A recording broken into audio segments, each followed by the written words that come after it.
Hey, welcome back. I'm sorry. Yes, we want to welcome Representative Mason back to Conference Committee.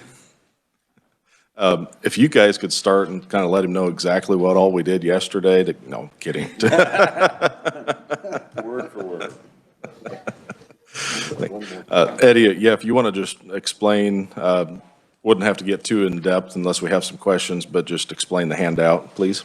Sure. Thank you, Mr. Chair. This is three one-page documents, and they're sorted into each one per page. The provisions you've kind of walked through so far, 2597, the kind of property bill is the first page, 2239, the income bill is the second page, and 2106, the sales bill is the third page.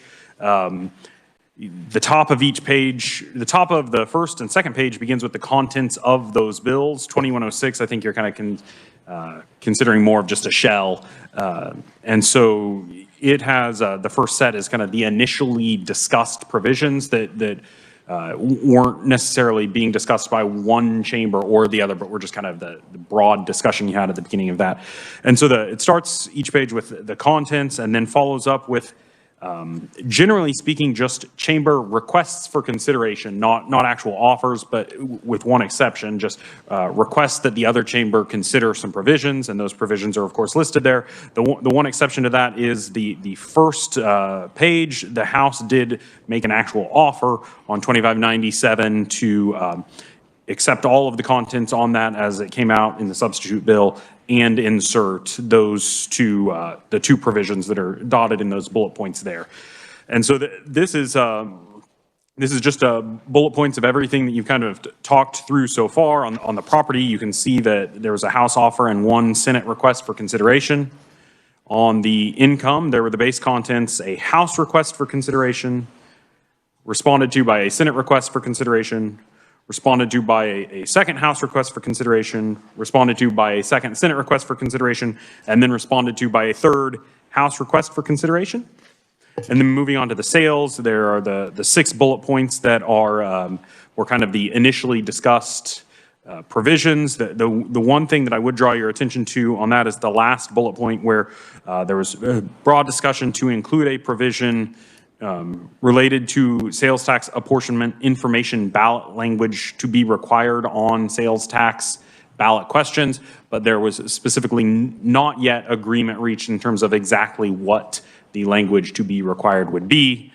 The Senate then requested the consideration of the following 6 bullet points. The House requested consideration of the 3 bullet points below, and then the Senate made a second request for consideration of the last 2 bullet points on that page. I am working on the information that Representative Highland had requested as it relates to the fiscal information for these provisions that was not in the initial table. I'm still working on that put together, so I don't have a handout for you yet. Well, on behalf of everyone, thank you for this summary. That's much cleaner than my notes and over here and some of the notes that I've seen other people attempting to take as we navigate the multiple provisions that we've requested for consideration. I think this does a good job of showing what all the cards are on the table and moving forward from here. Madam Chair, did you have any questions? I do, Mr. Chairman. After reviewing this, I have some concern as to how we're moving forward or not moving forward in conference committee, not necessarily tax, just everything that's going on.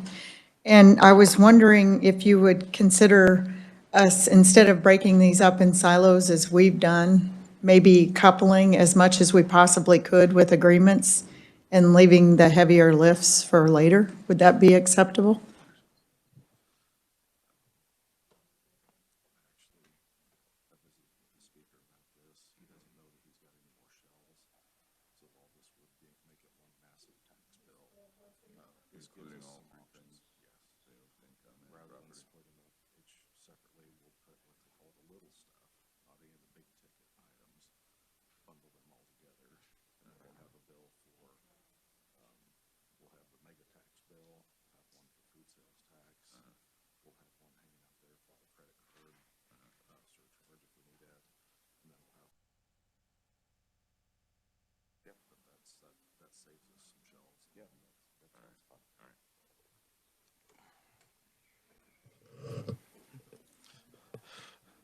Madam Chair, I think we've discussed this over the years. We like things nice and clean, but I do understand the problem that we're up against with the number of shells that we have or don't have.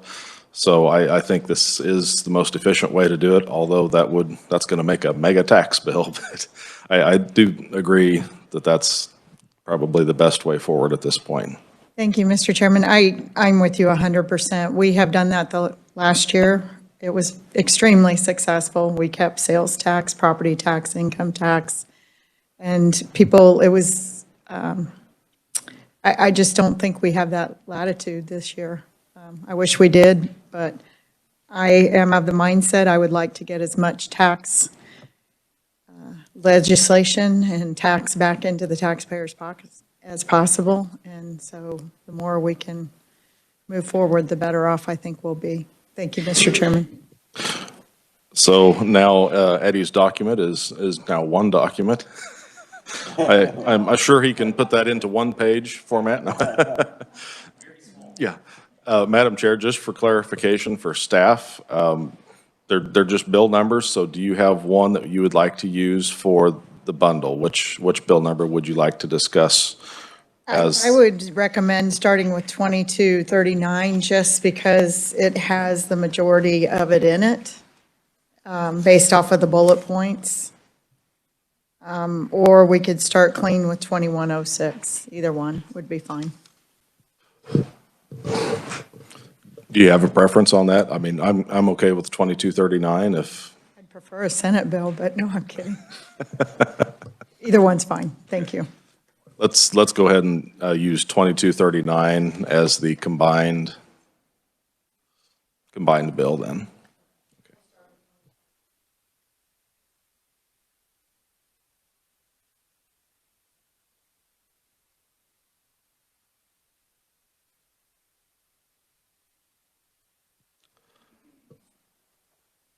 Madam Chair, as we proceed now, let's go ahead and discuss some of the things in 2239 now that they're combined. As Mr. Penner had said, we do have one offer on the table, and then I don't know at what point you want to start making the offers and counter offers if you're ready for that. I think we've got most of the items on the table. I did have a couple of things in my notes that I had missed, and just a few small items that I wanted to bring up. Perhaps you have some of the same, but wanted to state, I think as Eddie had said, the offer that's essentially currently on the table would be to accept all of the Senate provisions of House Bill 2597 and adding in the House offer of 20 mills change to the revenue neutral rate, not to trigger the notice of the hearing, which was in 2724, and then also House Bill 2618, the rural business incubator property tax exemption. If I may, Mr. Chairman, if we could take just a couple minutes and we'll respond to that request. Certainly. Okay.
Thank you, Mr. Chairman. I appreciate your indulgence.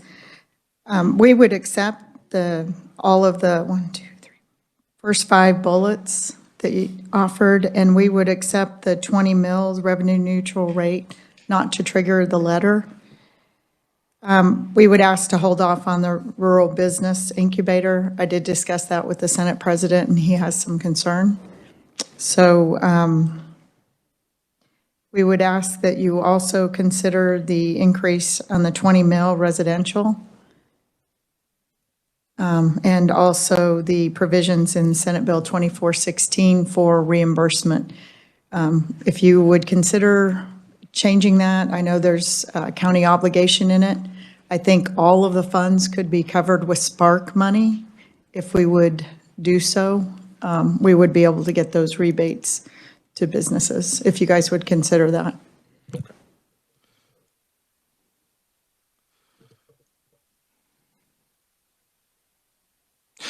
Madam Chair, I was made aware of, and this might be what you're referring to, a budget proviso.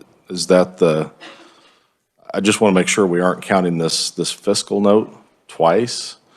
I was made aware, and maybe it's just in the House position, but there's a budget proviso to basically cover this, what you're referring to as in 2416. I'm not aware of that proviso. I know there was a tax proviso that covered Senate Bill 282 and Senate Bill, or House Bill, was it 20? It covered one of the other House bills, that everything that we had passed from tax across the Senate floor was put in a proviso in the budget up to when the Senate passed their budget. Okay. I just wanted to make sure we weren't double counting that fiscal note. I'm not aware of that. I'm just trying to get the rebate back to the individuals for the $7,500. Yeah. Certainly. Okay. Yeah.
Madam Chair, thank you for your patience. I think at this time, the House would like to counteroffer on the 20 mil residential property tax exemption, going from 20,000 to 65,000 is a $90.6 million fiscal note.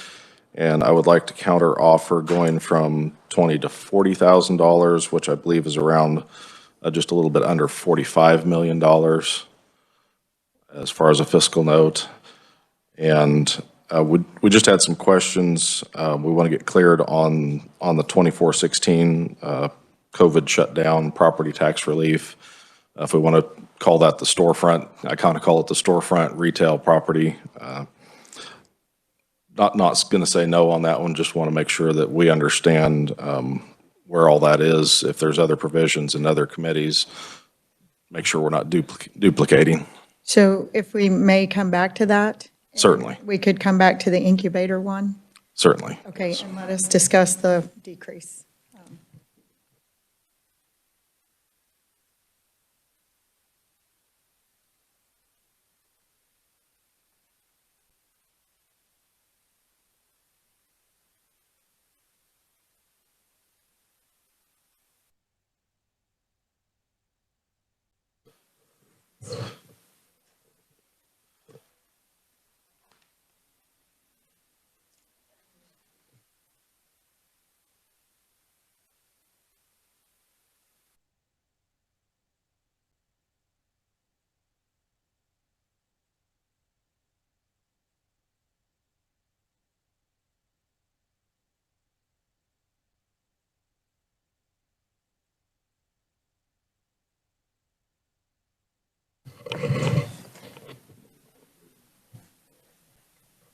So, Mr. Chairman, if we may,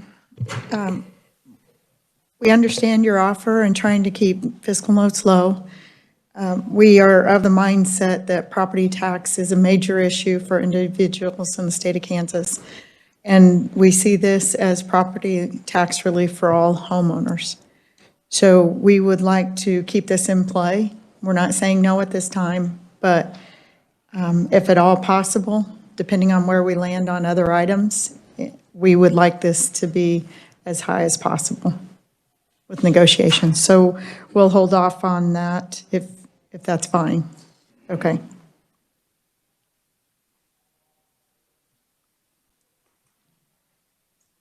So we accept the first page with the rural incubator coming back to it, the increased 20,000 to 65,000. We'll revisit it, and then we'll revisit the provisions in 2416 for the refund portion of the storefront. I like that storefront. Yeah. Madam Chair, I did, and I apologize, I should have went back to this earlier.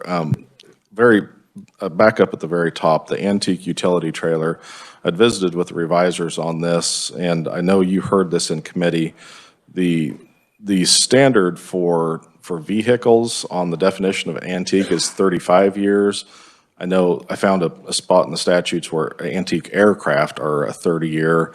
I wondered if the Senate would consider, just for consistency, vehicles and trailers are probably a little bit more relatable. Would you consider a 35-year just to make that consistent?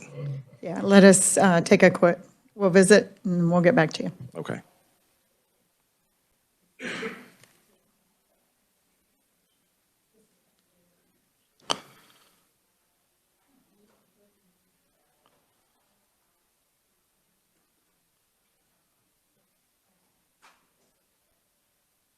We're fine with 35. Okay, thank you.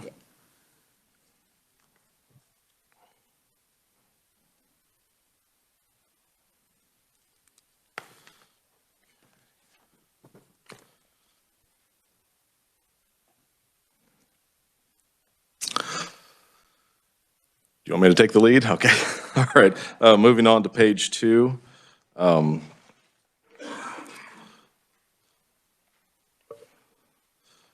As we look at the contents of 2239, I think the House would like to offer to accept the Senate's position on the SALT Parity Act.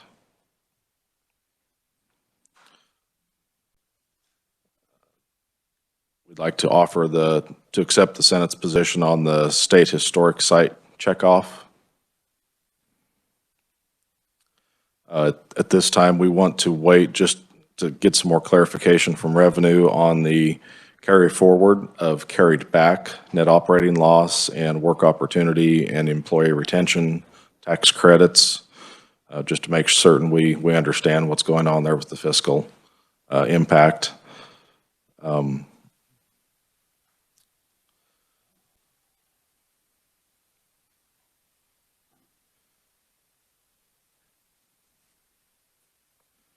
Had we reached agreement, I'm going down to the bottom of that, on the technical and community college contribution tax credit. I know we discussed some different limitations. Remind me where we stood on that. I think we were at 60%. I don't know if we actually made an official offer or if anything had been accepted, but I think we're at 60%. We're at 500,000 per institution. 250,000 limit per individual contributor, and I believe it was $5 million on a total fiscal, or a total cap for the tax credit. And we would like to make that counter offer on that provision. Okay. Okay, we'll take a look at that. Okay.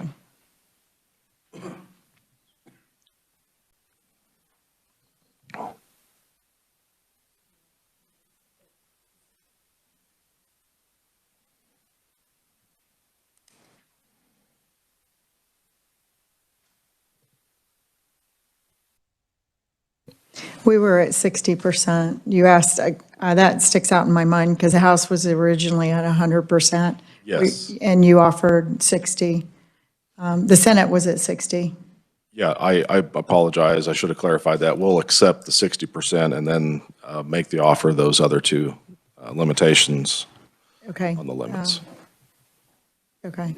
We don't want to negotiate it against ourselves, but I think 60 is very generous. Yeah, thank you. We'll take a look at that. Yeah.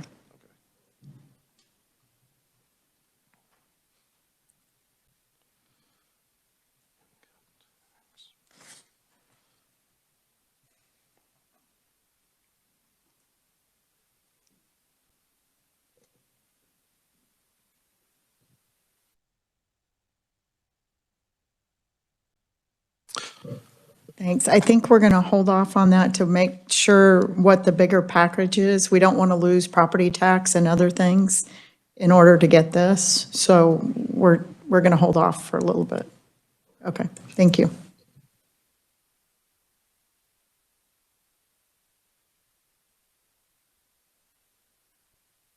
I apologize, my mic was off, much to the happiness of everyone else probably. A bill that I had neglected to mention when we were talking about property tax was House Bill 2719.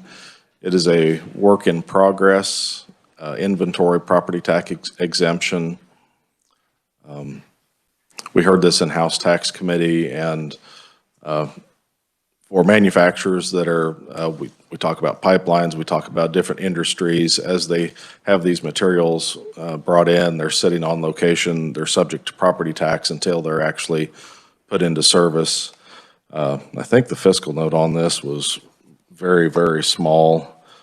It seemed like a relatively simple fix.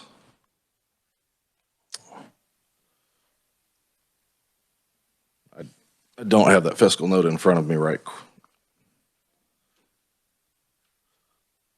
I want to say it was like $7,000. It was very, very small, but I did want to include that in the items for consideration.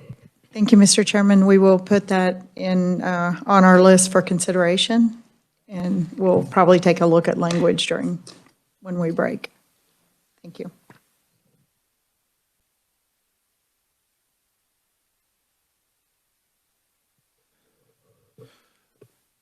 Would you be willing to move on to, I'm just going down the list here, the contents of Senate Bill 282? Yes, is that all of the provisions that you're willing to accept in 2239? At this point, I think that's all the ones that we're going to make an offer on. And then if the Senate wants to come back and pick out other ones to include in your offer, I think that's all of the ones that we're willing to accept at this point as making an offer. Thank you. I'm going to ask for consideration of the golden years. The Senate has passed that several times. It is something that we would like to see. We had it till the final day last year.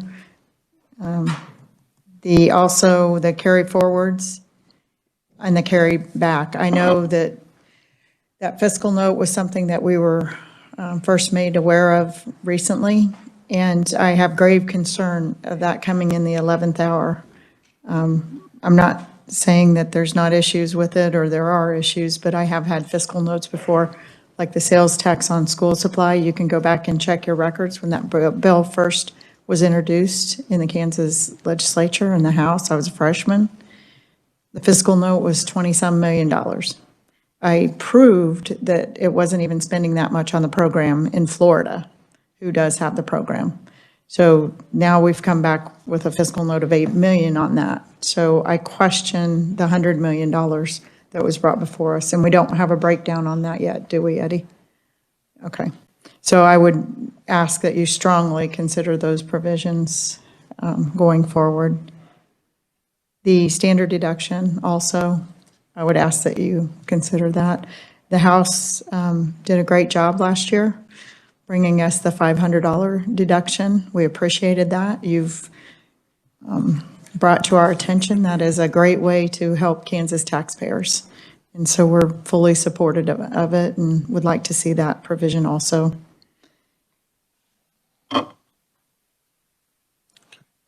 Thank you, Mr. Chairman. Okay. We'll move on along to Senate Bill 282. And to start off with, House would like to make an offer on to accept the Senate's position on aviation tax credit.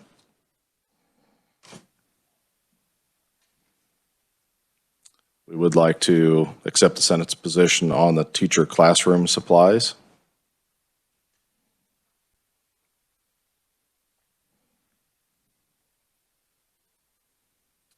We would make a counter offer on the Rural Opportunity Zone extension and expansion. We would like to accept the RAW's extension, but reject the expansion piece of that provision.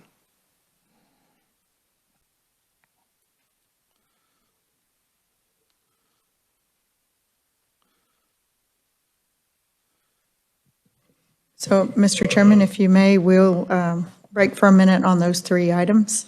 Okay, I think those are fairly simple. Okay. Okay, just a second.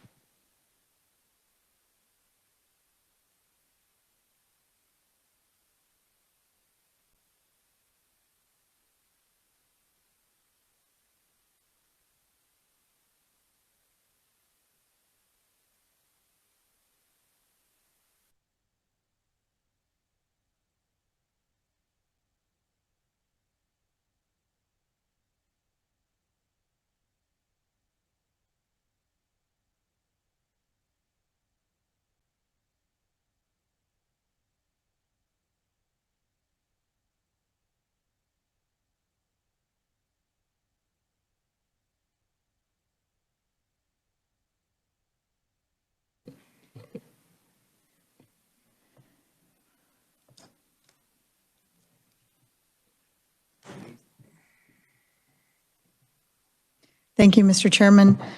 We're willing to accept the offer on the Rural Opportunity Zone, the expansion. Understand there might be concern, and we don't want to pit Kansans against Kansans. We want it to be one state and understand that it is a rural program. We don't want to create that competition. The teachers' classroom supply, we appreciate you guys accepting that. The aviation tax credit and the teacher supply, we like both of those and want both of those, but we want to be cautious again moving forward. So we're tentatively accepting them based off of the possibility we do not want to lose property tax or income tax deductions and other items in negotiations. So we'll tentatively accept it depending on if we come back and we're losing too much on something else, then we may ask for that to be removed. And I completely respect that position. I think we, from the House side, just trying to be fiscally responsible, I think that probably stands true for a lot of these. We have a lot of really good policy. I'd love to deliver everybody's list here. It would be great, but the fiscal note would probably be unattainable. So yes, at the end, once we get to that point, we will have to start prioritizing. So. Thank you, Mr. Chairman. I think if you and I were negotiating this, we'd have a great tax bill. But we've got to worry about the fiscal note. Otherwise, yeah. To me, it's, and I think you have the same attitude, the taxpayers need to be the priority in this room. And that's what we're trying to do. So thank you very much.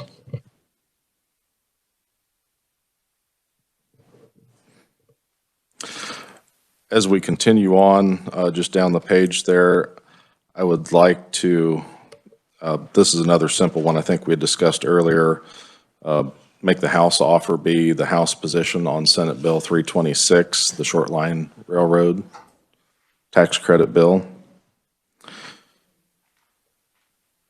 And also make or reiterate our request for consideration as part of an official offer, the House plan on House Bill 2727, which turned the Social Security income tax cliff into more of a slope.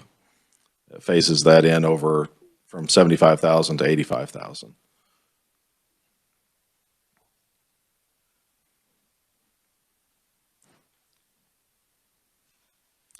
And I think our last one that we would want to consider or propose at this time as an offer would be that research and development tax credit. Again, respecting completely your comments earlier on, we have to watch where we go fiscally on this. On House Bill 2394, that was a tax credit that, you know, once those LLCs and S corps came back on the income tax rolls, this would allow them a little bit more fairness in how they deal with their research and development. Just trying to level the playing field there. Understandable, Mr. Chairman. I know that 2012 tax code, it took until 2017 to get the language removed where if you had a loss on your business, you were still paying income tax. But if you did not have a loss, you were making money, you did not owe income tax. And this is some of that language that it definitely needs to be addressed. It was inadvertently left out in 2017, and I can see why you would want to try to include it in this language. Yeah, Mr. Chairman, this gives us quite a bit to think about. I would also ask, I know it's late, but if research and the revisers could possibly, if we could look at an equation to work toward removing the Social Security income tax and the retirement income tax, maybe at later dates. Are you like a phase-out program? Yes, Okay. thank you. I didn't want to use the word ratchet. Thank you.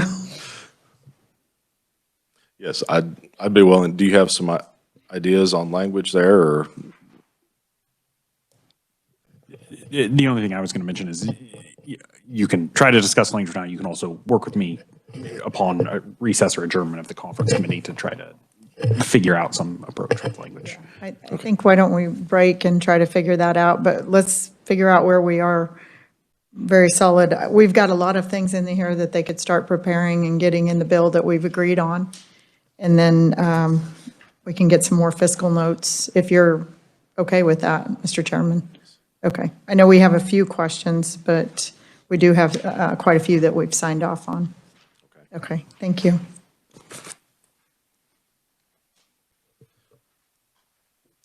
Madam Chair, I did want to, we kind of talked about, we've got 2239 now, and that's going to be kind of our large tax bundle. Something that we haven't discussed yet is our food sales tax and using one of these vehicles for a food sales tax bill.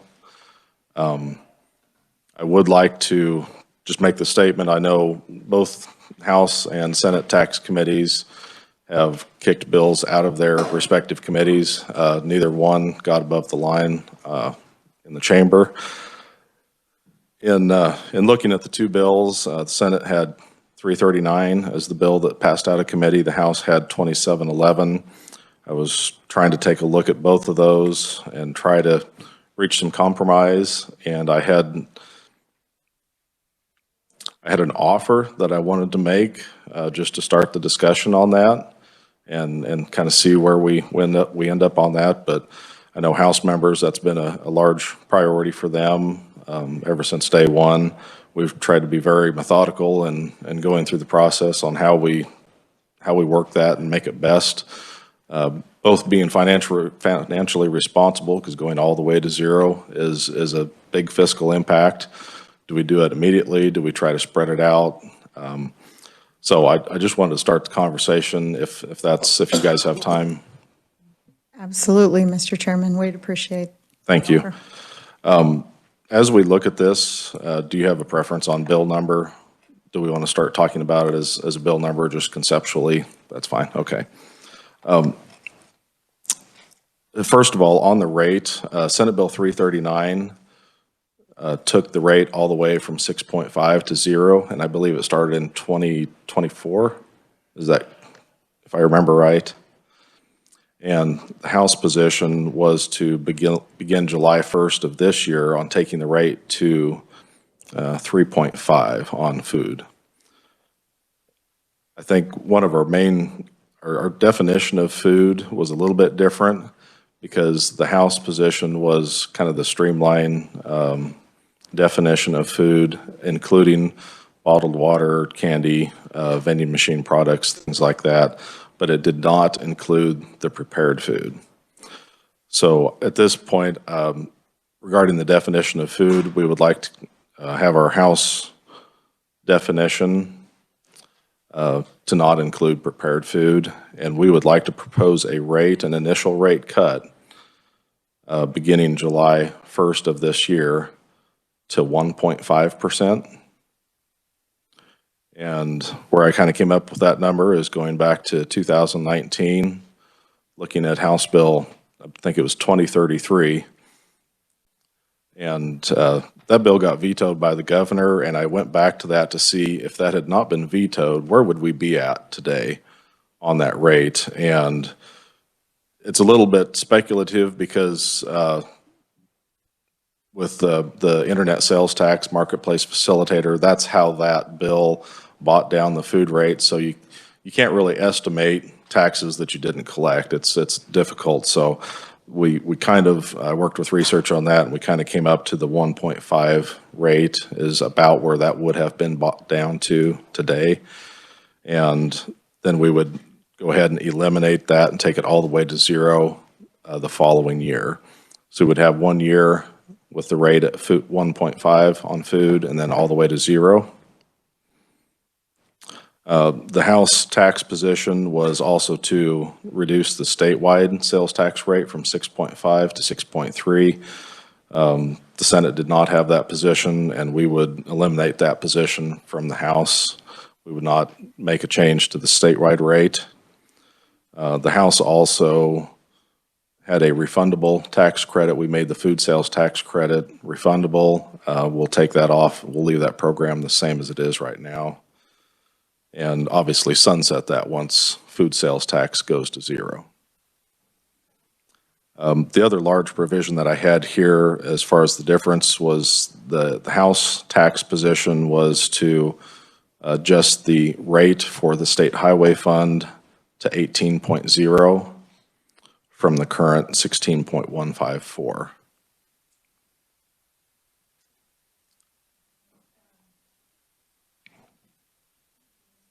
Thank you, Mr. Chairman. I would ask you about the other provisions that were in the Senate bill.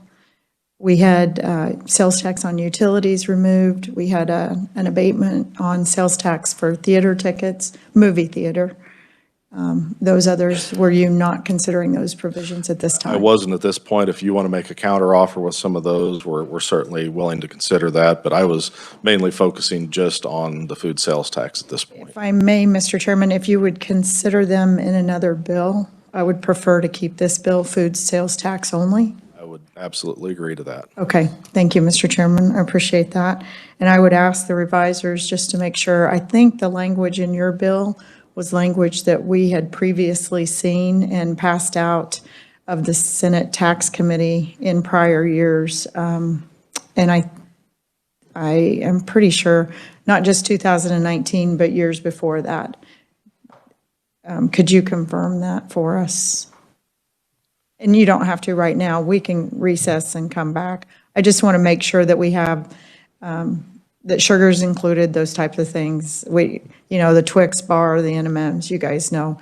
When you say remove the sales tax on food, I think everybody in this room understands that is, well, that's what the Senate Tax Committee passed out, was removing it on food completely. But logistically, that is not what has happened in the past, except in 2012 across the House floor. Otherwise, it's always been basically non-prepared foods or other subsets of food. Correct. Thank you, Mr. Chairman. We will take a look at it. We'd like to get a fiscal note on this. I have some concerns, obviously, but I really like where you came from in the fact of taking previous legislation that if it would have been implemented in 2019, this is where we would be at. We would be at 1.5 on food sales tax. So I really appreciate you taking a look at that. I would ask if we'll we'll get the fiscal note on the food and come back to it. We're going to take some time to think about it.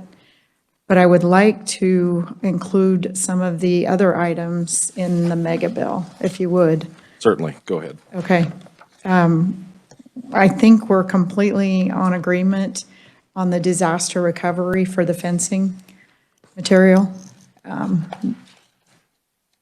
For emergency relief for declared disasters.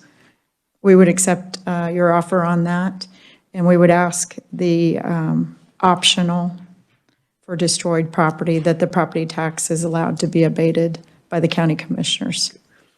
I did have one quick question on that. There was a piece, and I neglected to mention that when I was talking earlier. There was a specific piece in there for the tornado in Leavenworth. I believe that was included in your bill, was it not? It was. Okay, I meant to also make that part of that offer, make sure that that was included as well. Yeah, and for clarification, we could say that we would ask that you accept the language. We would like that you accept all of the language that passed the Senate floor, but we understand that you do not want the fencing material indefinitely only for disasters. And so, does that clarify? Or we would want the House language on the disaster When you declaration? said the disasters, we did want to accept the language that made this Indefinite. indefinite for disasters. It was the overall fencing exemption for all fencing. Right, that's the only thing you want to exclude. Correct, yes. Yeah, I think we're in agreement on that. We would love to have no sales tax on fencing, obviously, but we understand that this may not be the year. I think we had in committee, it's kind of the opposite of food sales tax, because Colorado and Nebraska don't tax food, but they do tax fencing. I believe, is it Oklahoma and Missouri that are tax exempt on all fencing materials? They are. Okay. Yeah, and so we do lose sales across the The state line. competition thing. Absolutely.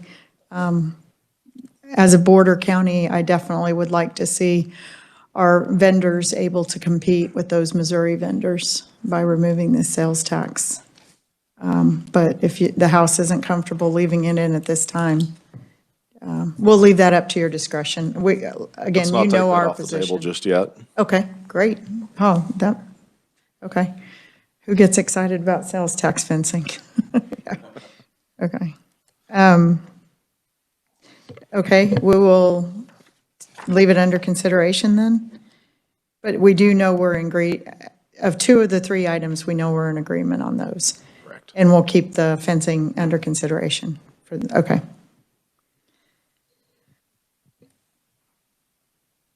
I think we're in agreement on the shipping and postage charges, removing the sales tax on those. Okay.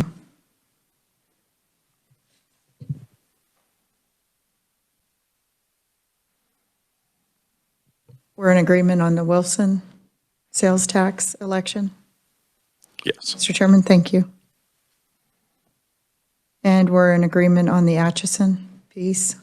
Yes, the sunset with the ballot language yet to be approved. Yes. Okay, great. And we'll look at the language before the next recess, maybe? Sounds great. Okay, great.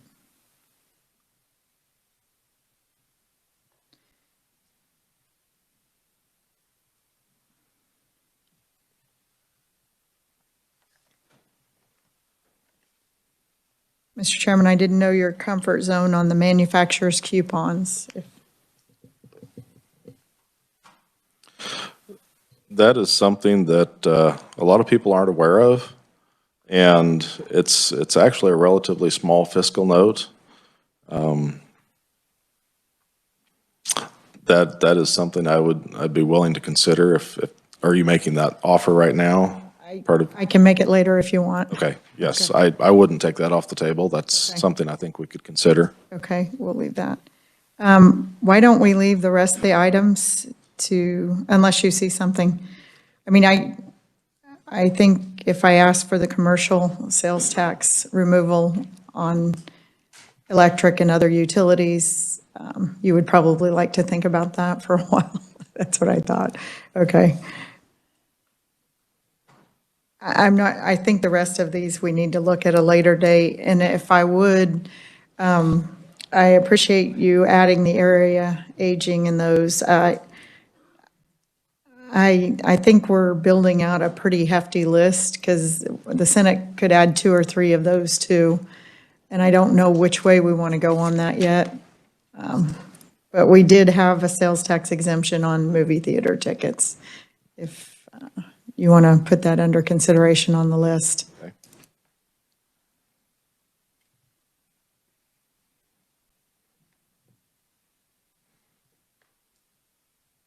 It did have a sunset to it. It was for, I forget, it's just a 3-year or 5-year, it's a short-term program. Or was it 2-year?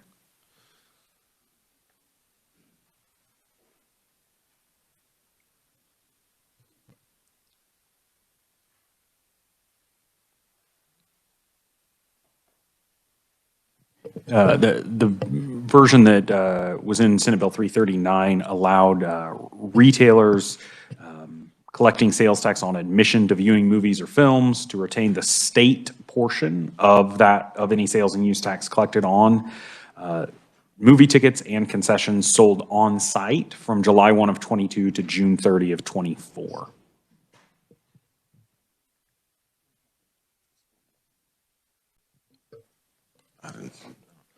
Eddie, do you have a fiscal note on that? So it was admission and concessions. Yeah, it was admissions and concessions. The all funds amount was 6.3 million in 23, 6.9 million in 24, and the last 0.6 of a million in 25, and then it would be 0 after that since it's just for 2 years. Okay. Thank you, Eddie. So, Mr. Chairman, if I may, I know we're doing a lot of, I think we'll come back to this if that's okay. Certainly. Okay. We've got the ones that we've agreed on, and then we have quite a few to discuss. But I would also make sure that on the list, and maybe I missed it, but the monthly, removing the Prepaid sales prepaid tax. accelerated. I didn't know if it was on the list somewhere.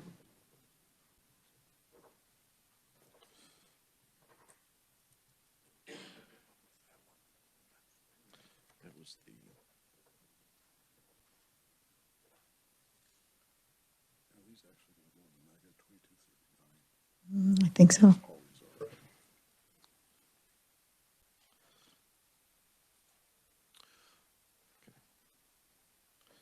Yes, we'll certainly add that to the list. Thank you for consideration. Also, Mr. Chairman, just for clarification, I know one of the items in the Senate sales tax on food was a provision to allow the locals to go to 0 also.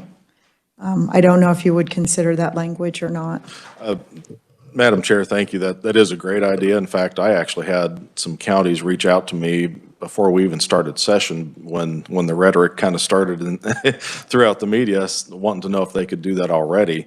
I've been in contact with Streamline and Department of Revenue. I'm not sure if we can build that to where it doesn't violate Streamline, but as we said before, we probably need to take a good look at Streamline and what benefit that is to the state. I don't want to get the state in a bad position, but I think that's a great idea, because the whole time they're hearing in the media that we're eliminating sales tax on food, and they're going to go to the grocery store and it's not going to be eliminated completely. So I completely respect that position. I just want to make sure we do that correctly, as long as we are still members of Streamline, that we don't get the state in a bad position there. Thank you, Mr. Chairman, and I think that it may be the optional portion that might do it, but I wouldn't want to mandate this on local governments either. But you're right, I know that's part of when you say remove food sales tax, they think it's going to go to 0 completely, and the misconception is going to be difficult and disappointing for some. Eddie, did you? Just since the Streamline agreement did come up, I wanted to correct something that I said at the last meeting. The state does pay annual dues to Streamline in the amount of $36,000 to be a member. And since our last meeting, the Department of Revenue was able to provide me with the information that the customer service providers retained approximately $1.9 million in 2021 from Streamline remittances. So the question might be, how much of that amount from Streamline would the state collect without being a member of Streamline? Thank you. Is there any way for the department to quantify that? We will ask, but I'm not optimistic in the sort of immediate term. I'm not optimistic that it can be quickly determined, and I think any estimate at it would involve quite a bit of conjecture.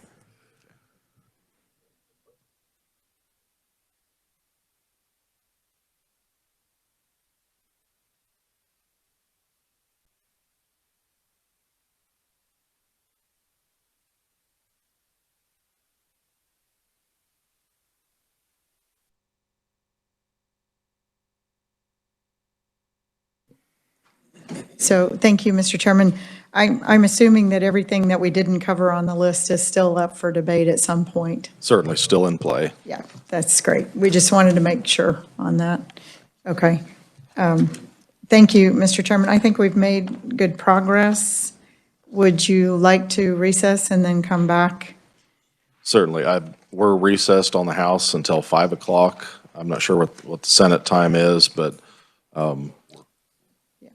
We 4 o'clock? caucus at 3:30 and we come back at 4. 4, okay.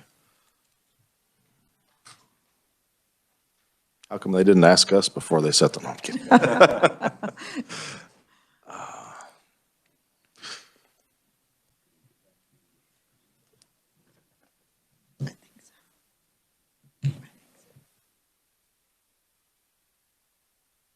Mr. Chairman, if you may, I know we're waiting on a couple of fiscal notes and information, but do you think 3 o'clock is too soon?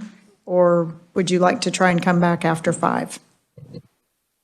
You know, we might not be able to do everything at 3, but we might be able to get a few things checked off. I think that would keep the ball moving and That would be great, Mr. Chairman. I would like to move this ball as far down the field as possible, or the court, whichever game you want to play. Thank you, Mr. Chairman. thank you. Yeah. Thank you, everyone.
Madam Chair, thank you. Thank you all for your patience, your diligence this afternoon. We're getting a lot of work covered here. If we want to go all the way back to page 1, Madam Chair, I want to propose an idea. We have several items that are kind of big ticket items. That seems like there's several provisions that are fairly non-controversial in the big bundle bill, where we do have some additional shells. I want to propose using one of those to put some of those larger ticket items in so we don't lose some of the non-controversial pieces. And I guess just going back to page 1, for instance, you made the request for consideration on the 20 mil residential exemption going from 20 to 65. If we could take provisions like that and move them over into a different bill, and then we can kind of take a look at where we end up on that cumulative once we get that put together. Does that make sense? Mr. Chairman, it does. I was thinking somewhat along those lines, although I would not like to move the 20 mil provision. I know that's a big ticket, 45 million we're looking at. But I do understand, especially the next one, the refund provision on the storefront, absolutely going to another bill. I think that would work. Yeah, I do think you're thinking in the right terms, Mr. Chairman. Okay. So do we want to set a dollar amount, or how do you want to define? Do you want to just kind of pick and choose what goes into that? Let's go through them and try to figure out what's non-controversial, and would that be okay? Okay, yes. And I know we're reviewing this a lot, but this is so important to get this right. It can have an impact it will have an impact on Kansans, their lives and livelihood. So I appreciate the thoroughness, Mr. Chairman. Well, and it might feel like we're being redundant, and I think we are, but it's for clarification because this is going to be a large tax package.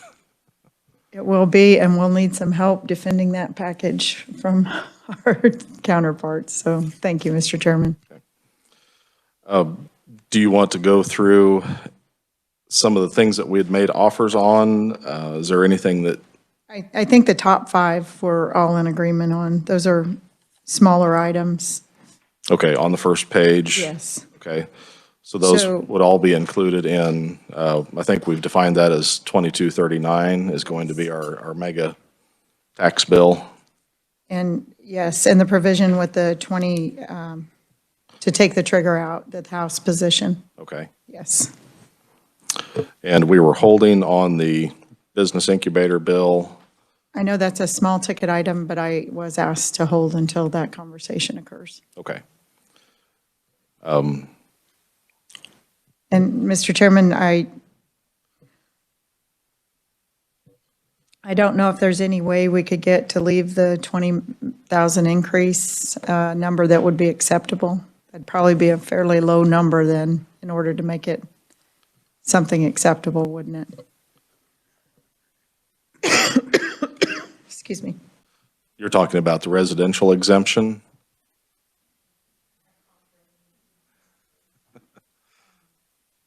Yes, we're talking about the 20,000 increasing to 65. Okay. I know 65 is too big a number. You offered 40. We were willing to accept that if we don't, if we get other items for it. But I hope we don't lose it. No, I completely agree. Because it's coming in a later package. That's what my fear is. Okay.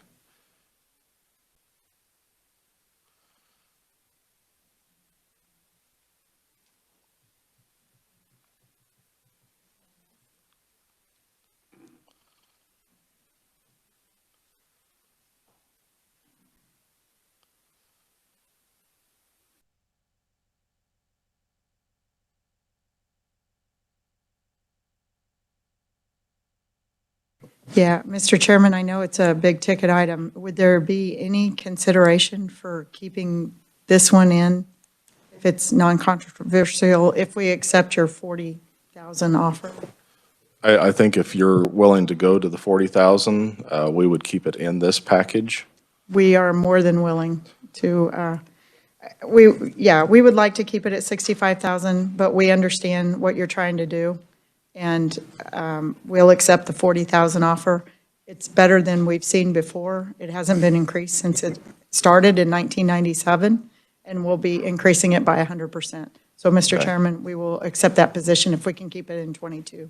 Yes, let's consider that. Again, at the end, once we take a look at everything that's in there, we might have to come back and revisit that. But at this time, I'd feel comfortable leaving that in the 20 mil residential exemption at $40,000, leaving it in 2239. Mr. Chairman, we would accept moving the next provision to another bill. Okay. I know that's got approximately a $50 million fiscal note, so absolutely a big ticket item. And Mr. Chairman, I would accept your offer on the work in progress to put in this language. Okay. Okay, Into 2239. yes. Thank you.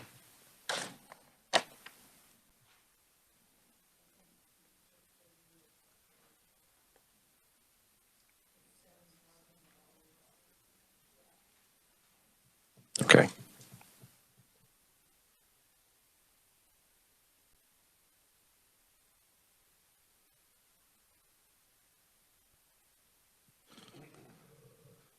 So I think that covers everything on page 1 then?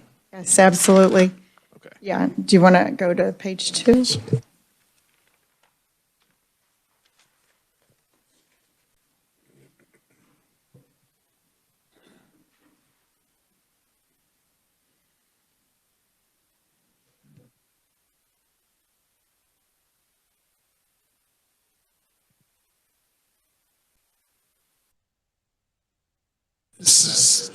Staff did have two clarifying questions on those property tax items from page 1. The first was as it relates to the antique utility trailers.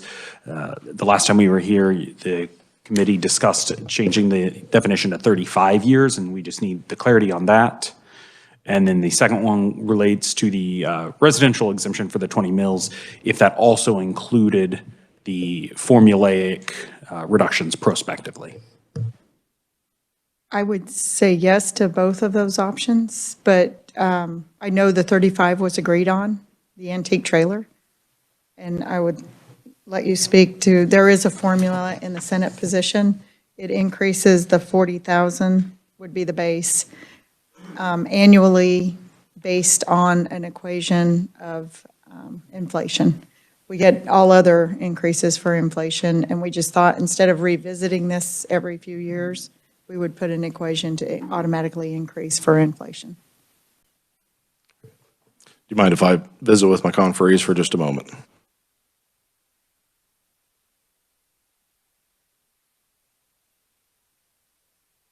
If I may, Mr. Chairman, just for clarification, I would ask the revisers or research to go over the equation because we put a formula in that used valuation also. So,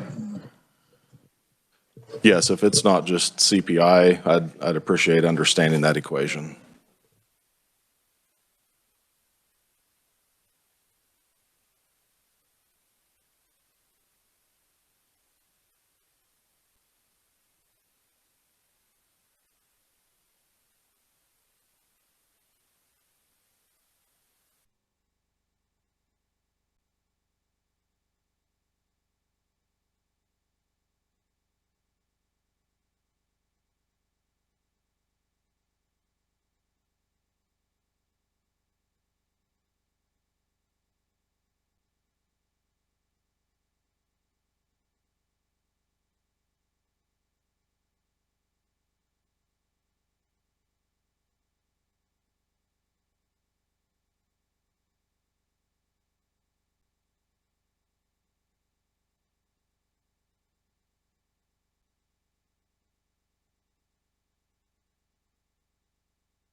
All right. Mr. Chairman, you can actually find the language in Senate Bill 282 on page 16 if you're interested in looking at the language. It was an adjustment beginning in the following year, moving forward, that would the number would be adjusted to reflect the average percentage change in statewide residential valuation of all residential real property for the preceding 10 years. So it would average the 10-year.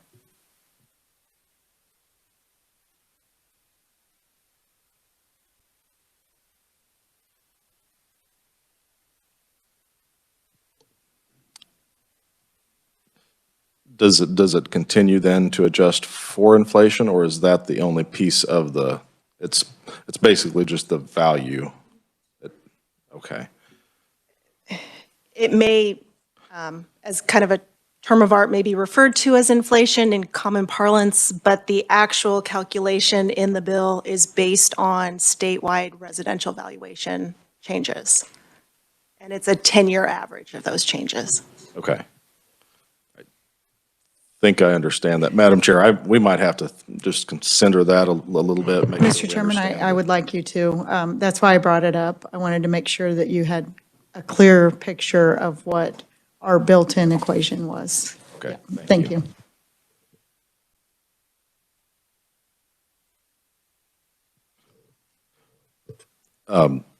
Eddie, I think that question arose from the staff questions. Was there any more questions on?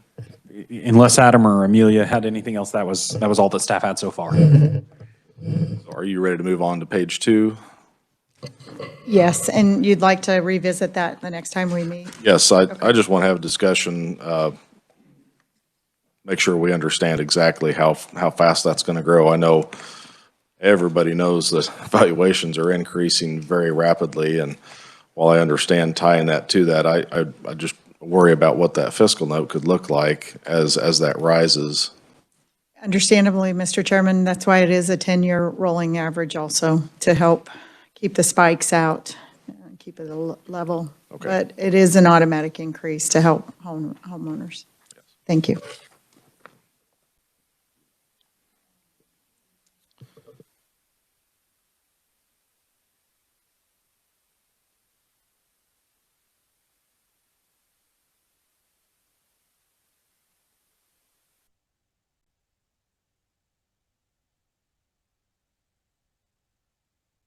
I'll be honest, Madam Chair, when it comes to page 2, you had several positions, we had several positions. Where would you like to start? Well, the simplicity would be, why don't we start from the top? Okay. Thank you, Mr. Chairman. Just for efficiency, do you want to go item by item? Okay. The Senate made the position or the offer on the golden years. We would like to counter that offer with accepting the Homestead Refund program, which is about 2/3 of the way down the page. Instead of the golden years, do the Homestead Refund program expansion to include the base year benefit calculation. And I believe, I know the Senate has done much more work on this than the House Tax Committee. I want to make sure that there's provisions in there that they don't lose their eligibility once that base year is set. Is that the way the bill is written now? That language is currently in the yes, it is written so that they do not lose their eligibility in the golden years, but we do not have that in the homestead. So we would like you to consider that provision in the homestead. Okay, yes, that's what we do want to do. And another question I had, and this might be a little bit off where we're going, but do we really need, if we adopt this homestead program, do we really need the existing homestead program? I know the existing homestead program starts a little bit earlier. I think it's 55 instead of 65, but it's a much smaller dollar amount.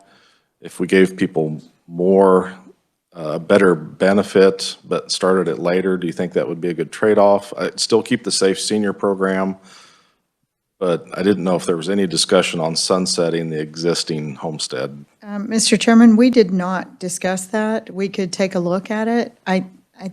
I would hate to lose the provision, but maybe we could expand the existing to include what our attempt is trying to do through the golden years in the homestead. I know my ranking is going to be extremely disappointed to lose the golden years, but anything we can do to help senior citizens, we'll be glad to do that. So, yeah, Mr. Chairman, so I guess we would look to research in the revisers to see what language we could do to expand the existing homestead to cover our intent with the homestead that passed in 282. Okay. Kind of merge the two programs together, is that? Yes, that's, yeah. Yeah, so if we could, we'll come back after recess and try to make a proposal for you on that. We'll take a closer look on it.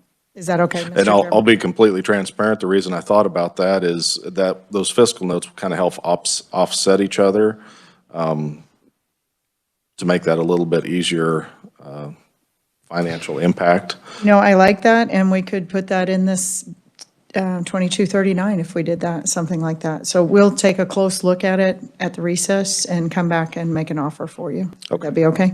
Okay. Thank you. Great, Mr. Chairman, thanks. So the salt? The House had made an offer on the Salt Parity Act. Is that something you would, or to, yeah, our offer was to absolutely. accept your position? We appreciate that very much. So, yeah, we'll include that in 2239. Okay. Okay. Same thing on the Kansas State Historic Site Checkoff Program.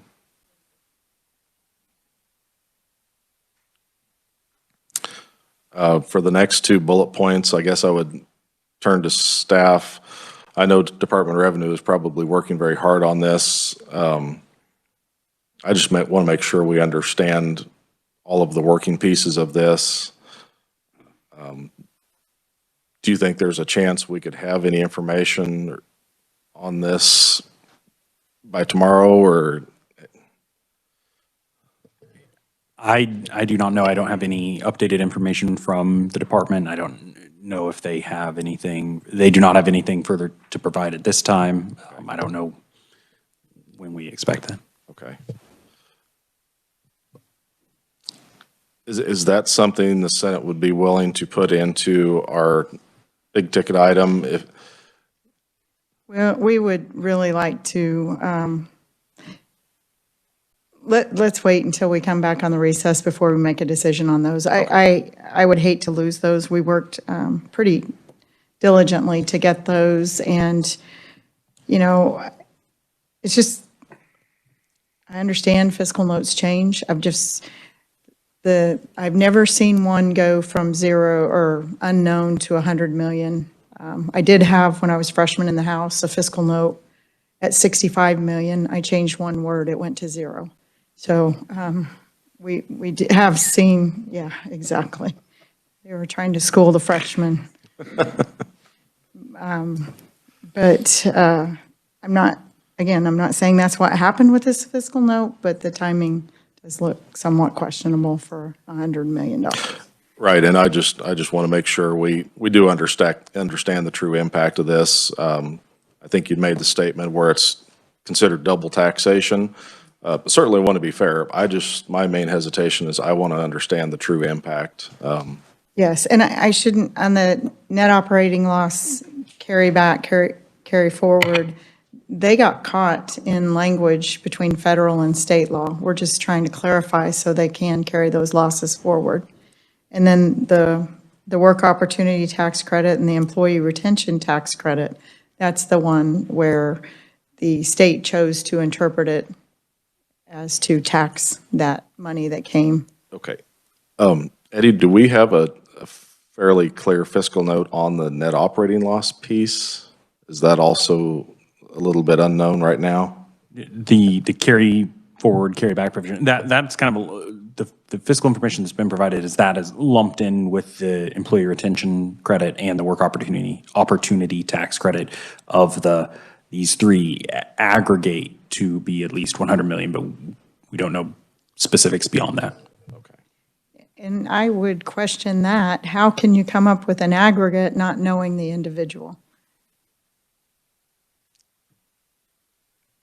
The only way that I can speak to that is that the way the fiscal information is provided to us is it's provided by section of the bill, and those are all in the same section of the bill because they're all subtraction modifications. And so that's why it comes to us as aggregate. I can't speak beyond that, though. Thank you. Well, Eddie, you can speak on a lot of things, and that answered that question, so thank you. Madam Chair, you had made the offer to accept the standard deduction 10% increase. I guess we'd make the counteroffer that we will consider that for the big ticket bill if we want to move that over into the other bill. I'm thinking the fiscal note on that, once it was fully implemented, was around 32 million. I'm not sure what number you have in your head as far as what qualifies as a large fiscal impact, but that's one that we would like to see moved into that other bill. Well, Mr. Chairman, I don't consider that a big ticket item, considering I'm watching other committees that have tax legislation, and we were given parameters a couple of weeks ago to stay under $190 million, and parameters that are provisions in the tax budget. So this definitely falls within those parameters. I understand if you want to move this. I'm just not real excited about moving it. I'm afraid we might lose it if we move it too. I know that you guys, the House definitely defends the position on standard deduction, increasing it. So we'll take it in good faith that your intent is to help us out to get this passed. And Oh, absolutely, yeah.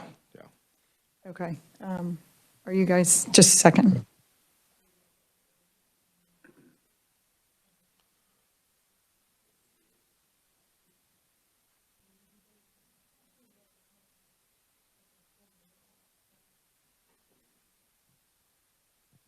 Mr. Chairman, we appreciate knowing that you're going to try to help us get this across the line, and we'll absolutely be willing to move it to another bill. Thank you.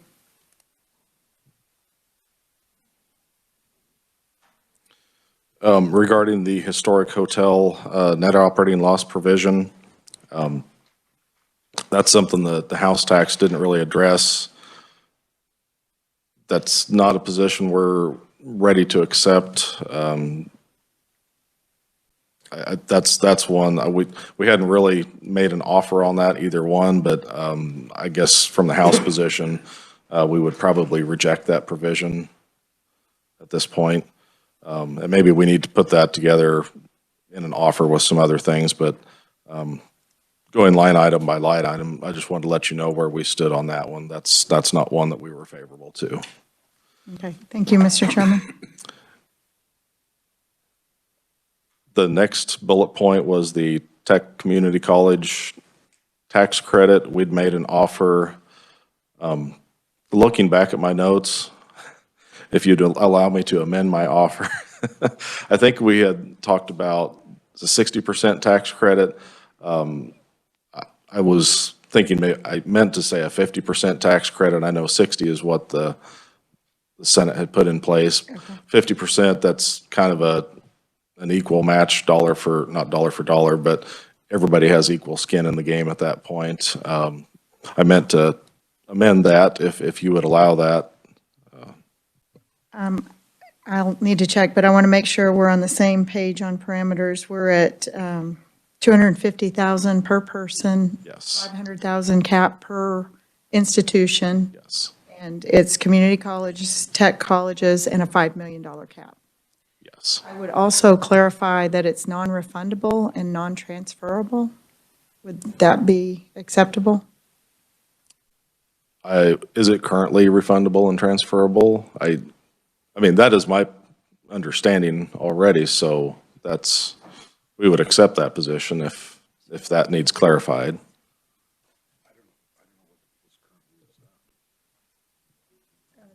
No, but There's is this a no, whole, it's a whole new program. I think staff has a clarification for us. Mr. Chairman, I was trying to find the page here, and maybe My concern is,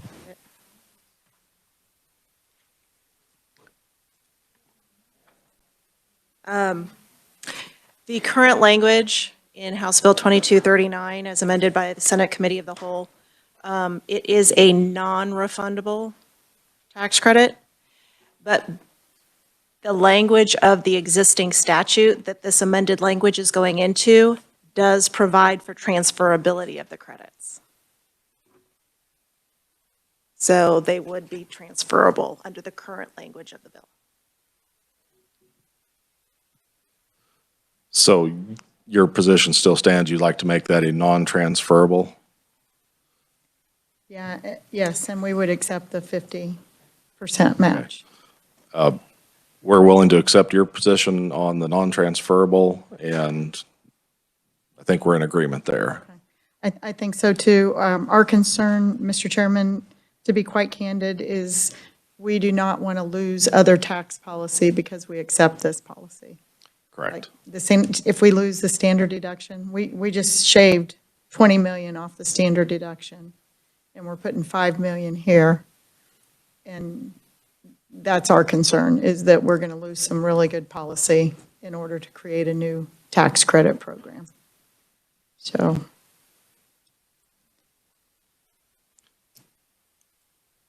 Could you clarify what you meant? You just lost 20 million on the standard deduction? we moved it off into another bill, not the standard deduction, the property tax. Well, the standard deduction too, we lost both, well, we haven't lost the 20 on the standard deduction. That's not my intention to lose those by moving them to another bill at all. Right, but we did shave off 25K off of the property tax. So that's, Okay. yeah, I'm just, it's a chess game, we're putting the chessboard together, I get that, but I just wanted to be clear that we are starting a new tax credit program. And, yeah, it does have a 5-year sunset also. Is that correct? Okay, okay. Thank you, Mr. Chairman. So just for clarification for staff,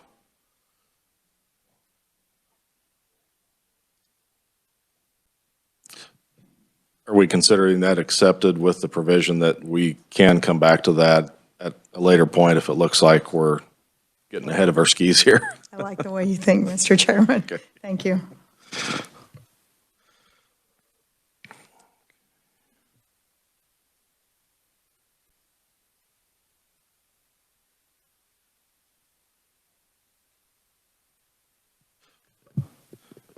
I'm just continuing to go down the list, looking at the different provisions. Did we come to an agreement on the child daycare tax credit? I don't have anything on that one. Did anyone make an offer or position on that? We did not. I ask that you consider moving that. I know it's a little bit of a change of position. Currently, it's for the businesses. I think if we distributed that dollar amount to parents, a tax credit for parents for their child care instead of a corporate tax credit, it's just under consideration, Mr. Chairman. So you'd be changing the entire program? I know that the bill that we had, the one that we passed, I think 2414, just changed some parameters of the existing program, but you're wanting to move the entire program to a more an individual tax credit? I know that's a major policy change. This may not be the time to do it, but I think that would be more, we would be benefiting parents. But Mr. Chairman, if you're not comfortable with that, we can, I think we'll hold on that one. That's one I didn't have any notes on. I just want to make sure where we stood on that one. So we'll hold on that one.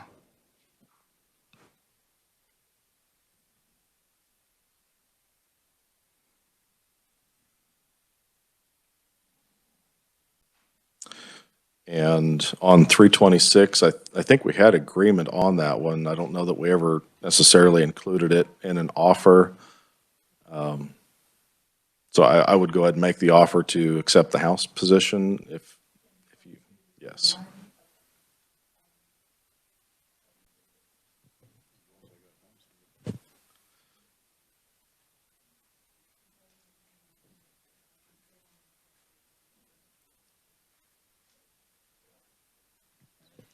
Better deal. thank you, Mr. Chairman. I was reminded that, again, they will absolutely accept, just depending on how the rest of the bill comes out and other bills. Okay.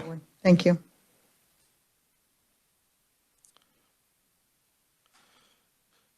Looking at the next item down, the Social Security benefit cliff, did you have any opportunity to kind of create a phase out on that? Eddie, would you mind? Yes, we had a chance to look, but I'm not sure how far. So I have two different alternate Social Security considerations for you all to evaluate that I do have numbers for. One of those would change that phase out, or the phase out of the cliff, rather than it being a $10,000 phase out from 75 to 85, would become a $25,000 phase out from 75,000 to 100,000 of FAGI, and the fiscal impact on that is estimated to be 5 million, or a reduction of receipts in 5 million in 23, 16.9 million in 24, and 17.4 million in 25, and that's not on top of the existing amount in the provision, which I have in a different table here, I believe. The existing provision provides for 2 million in 23, 6.7 in 24, and 6.9 in 25. So this would be in lieu of that. The other version that I do have information for the committee on relates to a proposal to make it a $25,000 phase out, but the beginning point of the threshold would increase by $25,000 per year for 3 years. So it would, the first year it would be 75 to 100,000. So that would be the same $5 million fiscal impact. The next year it would, the starting point of that phase out would go to $100,000, and it would phase out to 125,000 of FAGI. The fiscal impact would be, and then the third year, it would start at 125 and phase out at 150. That would have a fiscal impact of 5 million in 23, 26.3 million in 24, 56 million in 25, and 75.9 million in 26. So those are the two versions of Social Security that I do have available for the committee to consider right now. Numbers associated with them. So, Mr. Chairman, we would accept your offer on the cliff to remove that. And I'm not sure on those fiscal notes. I think that we both parties probably need to digest that offer. Could you email those to us, Eddie, would you? If I could ask a quick question, the first example you gave, did it actually phase it out, or was it just stretching that cliff out from 75 to 100,000? It didn't actually take it all the way to zero in the out years?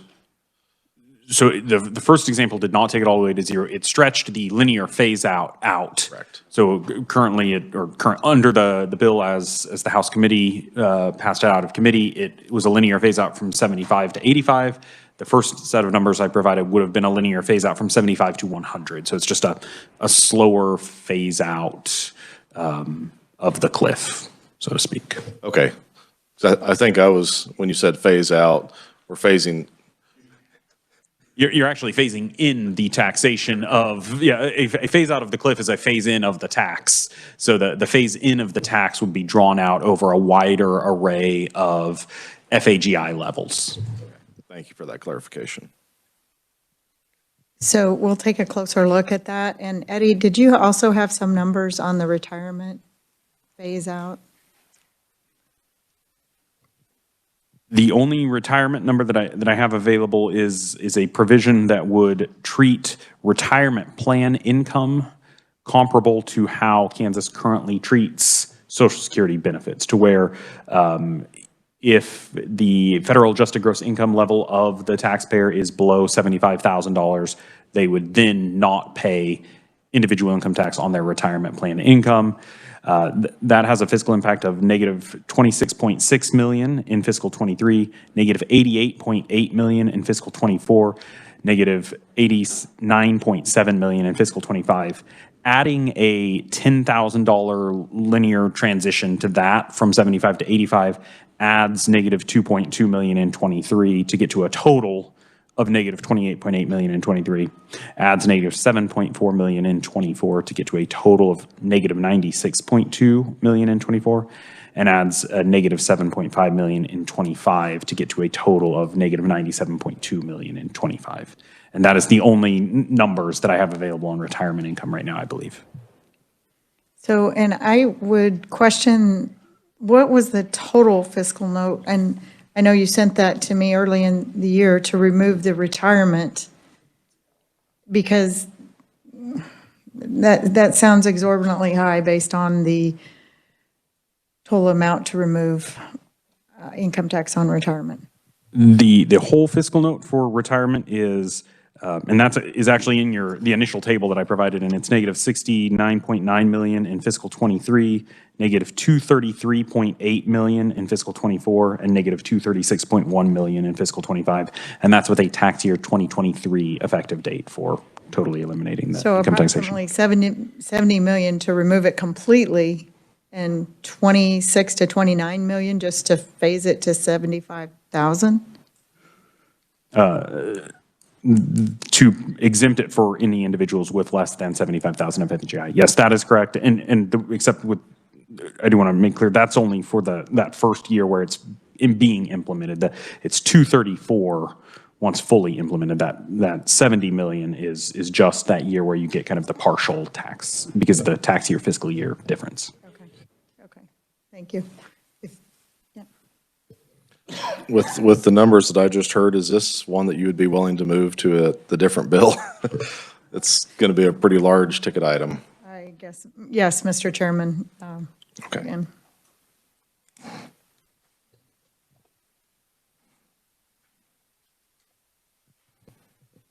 Mr. Chairman, would you like the cliff in the 2239, though, that language, or would you just like to keep it all combined? That way we know where we're at consistent to be. I guess I would like to move all of even the proposed cliff phase out. I mean, if we accepted what the House did exactly in 27, I think the out years, that fiscal note's roughly $6-7 million.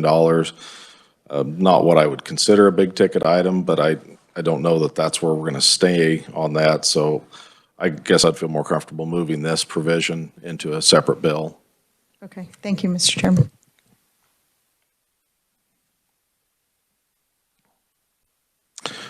And the last item on the second page here, last two items, I don't have on my notes that we officially offered 2394. I guess I would make the proposal that the Senate consider the House position on 2394 and also 2186. And Mr. Chairman, that was a $1 million fiscal note on the, I would look to staff to confirm that. It was a very small fiscal note. I wanted to say it was 1 million or less, maybe even.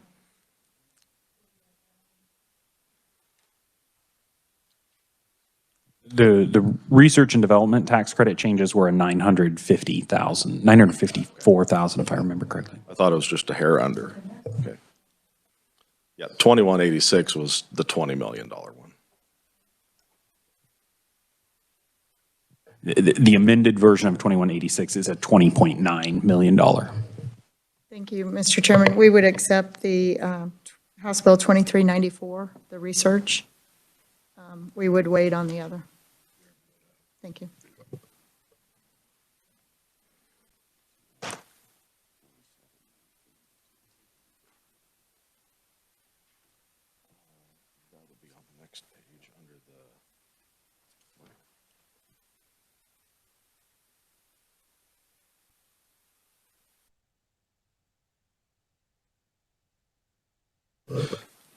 I think that concludes the second page, unless there's anything that I missed. I do not trust myself at this point in my notes, so if there's anything that we missed, okay.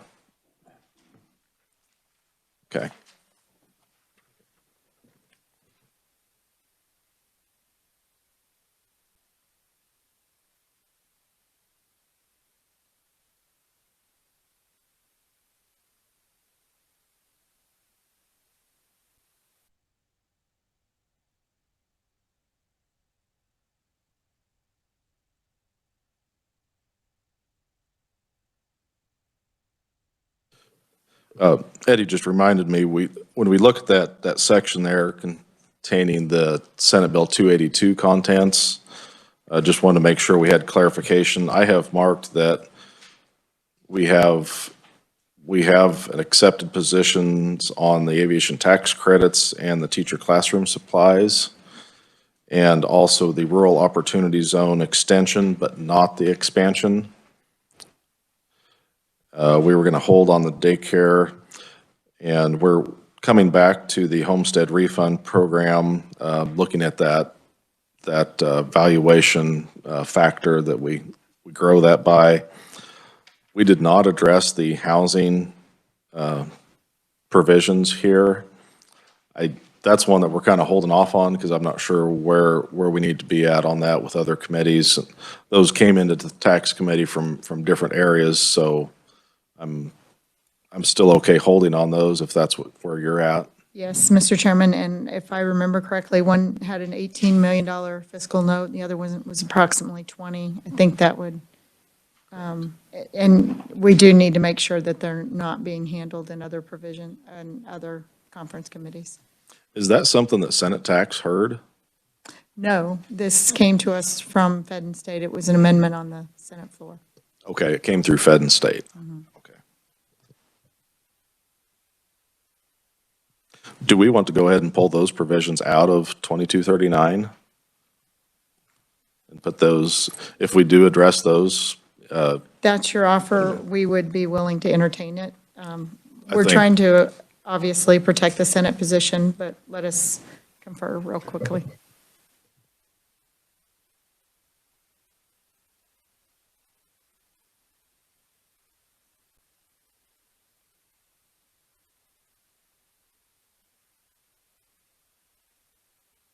Thank you, Mr. Chairman. At this point, we don't want to lose the provisions, but we would move them into the big ticket item bill. Thank you.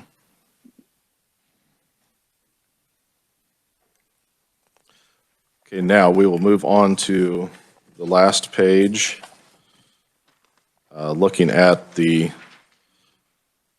sales tax provisions.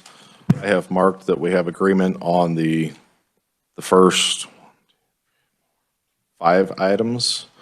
Wildfire destroyed ag fencing, sales tax exemption, disaster destroyed property, optional property tax abatements, with the understanding there that also included the Leavenworth provisions. The delivery, shipping, handling, sales tax exclusion, Wilson County, the Atchison County sunset, and I'd look to Mr. Siebers. We've drafted some language on what the ballot, we talked about the language on the ballot, what that would need to look like, so I would ask him to distribute that proposed language for your consideration. Mr. Chairman, while he's distributing that, I just want to clarify where we are on the fencing. Would you mind listing the provisions? I knew we agreed on the 2. but I think you're still considering the third one, if I remember correctly. The different provisions on the fencing, we had two provisions, I thought. One for the fence that was destroyed by a disaster, natural disaster, and then the second provision, which was the overall entire ag fencing exemption statewide, not related to the disaster. We are willing to accept, obviously, the position on the disaster destroyed fencing. We wanted to hold on the statewide overall, I guess you call it a general exemption, but certainly willing to still talk about that and see where we need to land on that. Okay, thank you, Mr. Chairman.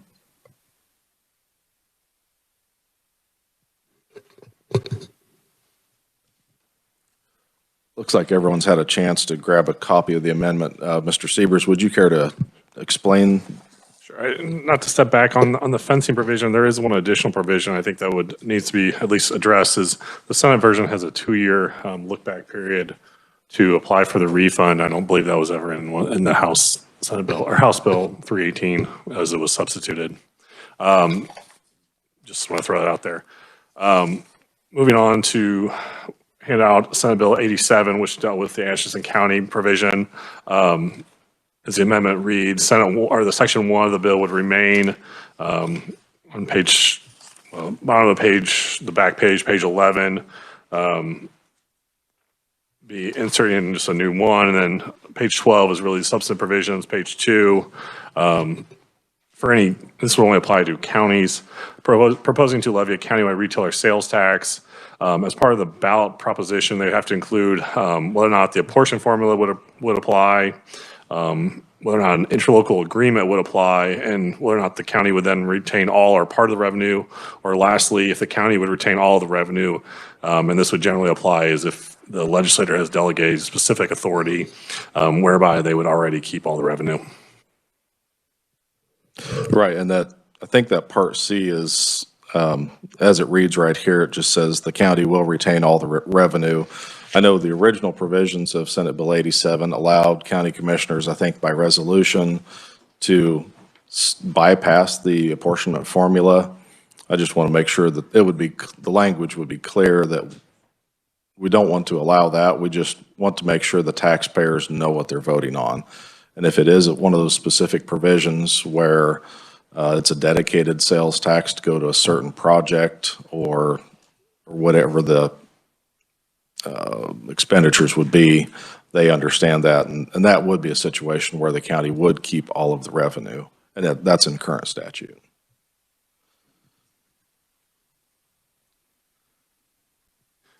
We were kind of discussing offline. You raised a good point, just to make sure it's clear. Turn to C, just so it's clear that they couldn't keep all the revenue unless it was already delegated.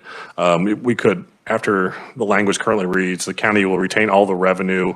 We could insert pursuant to law, or pursuant to statute, or something like that, just so it's abundantly clear what we're referencing. Or could we delete section C so that it's not even confusing and just have A and B? That's initially my reaction too, but then we need to, it really doesn't leave room for those taxes that do truly go all to the county. It's kind of saying that it needs to be by the apportionment formula or the interlocal agreement. That C is basically in place to allow those current existing sales tax that do go all to the county, and they are for a specific project. If we leave C out, I think I could defer to the reviser on this, but I think that creates some ambiguity there on what they are allowed to do. This just gets a little confusing because this relates to what will be on the ballot. I think without C, and that was my issue as I was trying to come up with this quickly, is what do you do in those situations where the county has the authority to levy a tax, let's say for a jail, a specific authority of a certain percentage, and it goes directly, it's not apportioned. How would the ballot, if there's gonna be a requirement that they include a provision stating where the money is explicitly going to, how would that be met under provision A or cap B on the amendment? That's why C is in there, but it could be removed. It gets a little tricky for those kind of other situations that would exist. I think that would be fine, Mr. Chairman. I know you have a better experience in this than most with your commissioner background. We do not want to impact any of those relationships that exist. We do not want to take away from the counties on their full amount, and we just want to make it clear to the voters when they are voting on the language that they understand a portion of it's going to municipality, not all to the county. Correct, and I think ultimately that was the underlying issue, considering this topic here is it wasn't clear and the voters thought it might have been going somewhere else, and that changed. So I think this is good practice, and I would probably guess that most ballot questions already include some language to inform the voters. Unfortunately, this situation it wasn't, but this would help clarify going forward what could be misconstrued if this isn't in place.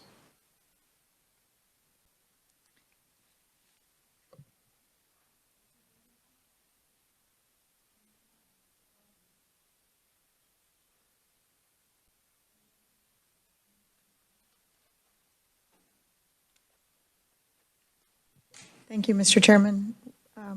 We like your position on this. I know the Senate proposed Senate Bill 87, and you guys have looked at it. I think this is a good working solution.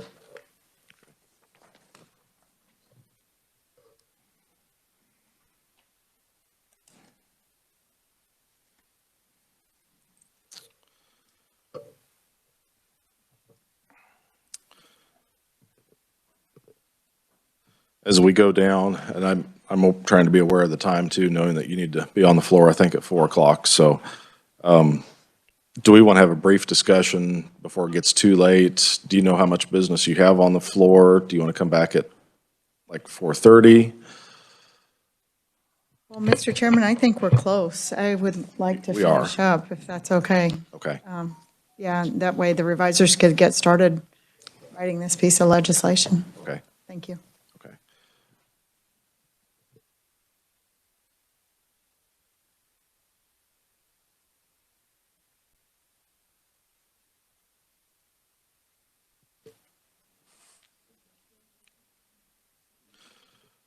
Madam Chair, I guess we'll just go down the next, the Senate request for consideration. We looked at all of those. I don't have in my notes that we'd have made any official offers or accepted anything. Is that what you have? Okay. At this time, I think the House offer to you would be to accept the motor vehicle manufacturer rebate sales tax exclusion, sunset, repeal. We would accept the Senate position on that.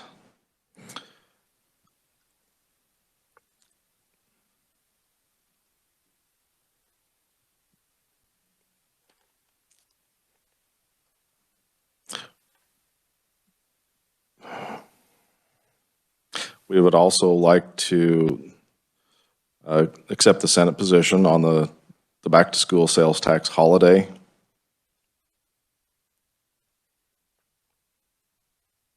Mr. Chairman, for clarification, did you accept the manufacturer's coupons, 2316, and the motor vehicle rebate removal, or just one? At this point, I think we're going to accept just the vehicle one. Okay. I know we're favorable to the manufacturer coupon. That'll probably get put in there too, but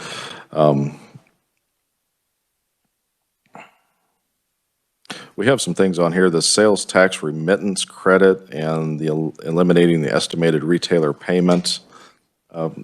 Would staff care to clarify? I want to make sure we're all on the same page on what those provisions were.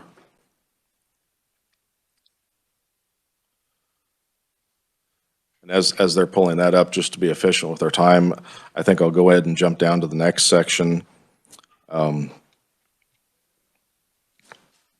both the House and the Senate had made several requests on sales tax exemptions. I know some of these issues come before our committees, and they're very valid concerns. We've also had several statements and discussion of how we keep carving these things off, they keep adding up, and it really narrows our tax base. As much as I hate to say this, I think we're going to end up at the same position if we go barter back and forth. Is the Senate open to taking those off the table at this time?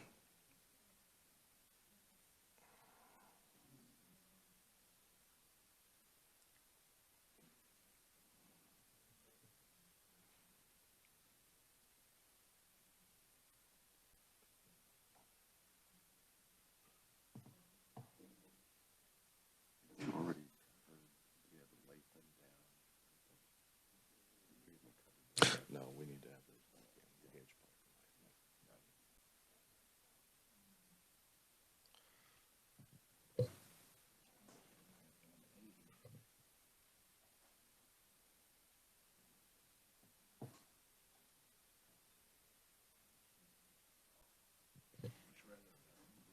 Mr. Chairman, we would be willing to remove those. We would ask your consideration. We know that we can't have everything, so we're trying to set priorities. We know school supplies are important, the sales tax on it, but we would prefer either the sales tax exemption for disabled veterans or increasing the property tax relief on the 20,000 to 40,000 to maybe we'd get 45,000, Mr. Chairman, but we would just ask that you would consider that.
Thank you, Madam Chair. We have a counteroffer for you. We'll take a look at retaining the disabled veterans sales tax exemption for food at all of those items as it exists in return for accepting one of the local provisions that we hadn't included or discussed on the little cheat sheet here of the election for Latham City and the Gage Park Improvement Authority.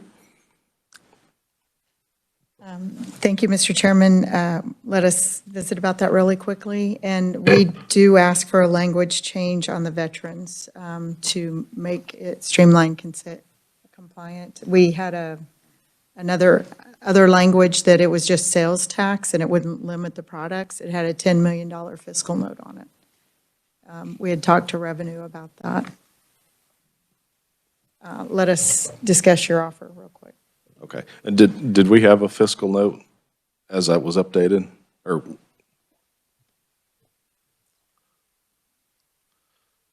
on just that provision?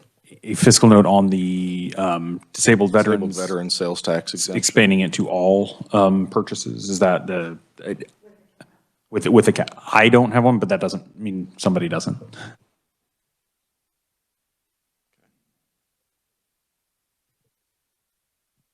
Senator Peck? Thank you, Madam Chairman. As far as the fiscal note on the disabled veterans, if we expand that to all items rather than limit it to food, grooming, and hygiene items. The Department of Revenue, just to give you a brief history, said that the average family in Kansas spends $60,000 a year. Of that $60,000, they spend $25,000 a year on sales taxable items. The cap on 180 is $35,000. They said, so if we go with the $25,000, the fiscal note would be 10.9. If they should, every disabled veteran, and that's if every disabled veteran spent $25,000. We know they're not going to. But if every disabled veteran spent $35,000, it would move the cap up, or the fiscal note up to $15 million, I'm sorry. So that would be for not just food, hygiene, but all taxable items, sales taxable items, with the cap in place on an annual basis. These are 100% military-related disabled veterans as classified by the Department of Veterans Affairs. Okay. Thank you for that clarification.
So, Mr. Chairman, if,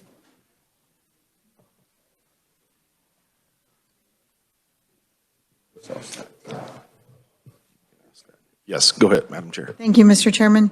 So we would accept that offer to take the 100% disabled veteran sales tax program over the back-to-school sales tax. I know they're both important, but with everything going on right now, I think it's very important that we help support our veterans however we can. I know that's a Senate position. We would accept Latham. However, as mentioned yesterday, there is concern about increasing the taxing authorities in the state of Kansas and growing that. So at this time, that would be our position. And if I remember correctly, you had made a comment about if we were interested in reducing some of those. We are, if you have any proposals. Certainly understand that. In my opinion, you know, these are all local issues. We do create that authority, but it's still up to the citizens. They have the chance on voting whether or not they approve a sales tax. I've had a little pet peeve on people having to come to the legislature to ask permission, to ask their voters permission. It seems like we're convoluting that process more than it needs to be, but certainly respect your comments and your position on that as well. Thank you, Mr. Chairman. And I would ask, I know it's going to be a busy year, but that I know you and I requested a deep dive study on tax, and we got 2 days, and we knew that wasn't feasible to do what we had planned. I think we should consider asking for days to, years ago, there was a blue ribbon study under the Graves administration. I think that is past time that we do another study to that magnitude for the state of Kansas on our taxes. That would help alleviate some of these issues that we're talking about today. I don't know how you want to move forward on that, but whether we request another interim or whether we put in a request for an independent study. But it needs to be something that's aggressive and overall tax policy for the state of Kansas. I would agree, and I think everything, while it's good policy on its own, every time we pass something, I think it creates more complication in our tax policy, and I think we need to get back to basics and simplify. I agree with your comment. I'm glad you think that way too. Thank you, Senator Holland. Yeah, thank you, Madam Chair. Just real quick, as you go down that path, I would support that. I want to have a specific look, and I would suggest that we look at basically how can we consolidate local units of government. We have over 4,000 different local units of government entities. I mean, we have one of those prolific units of government here, number-wise in the state of Kansas. I'd like to see how we can maybe consolidate some of that, if appropriate, consideration, because I do think that would reduce overall tax fees. My ranking member brought up a good question. Going back to the disabled veterans sales tax exemption, if we open that up, does that apply to everything? I mean, that would be vehicles, that would be any purchase that they make. I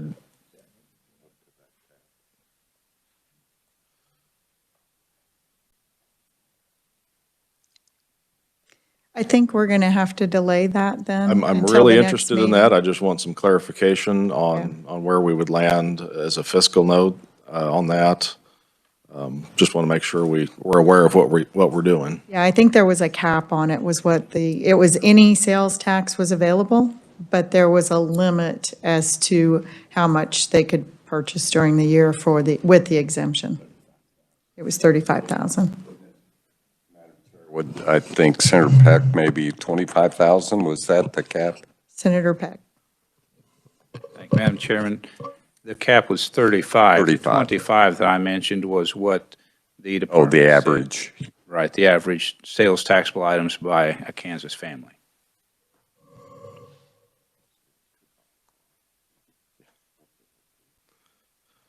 Okay. The only other provision I had down here was the elimination of that monthly prepaid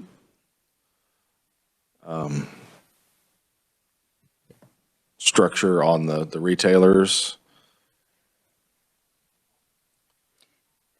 Yes, if you would accept that, we would appreciate that being in 2239. It was the elimination.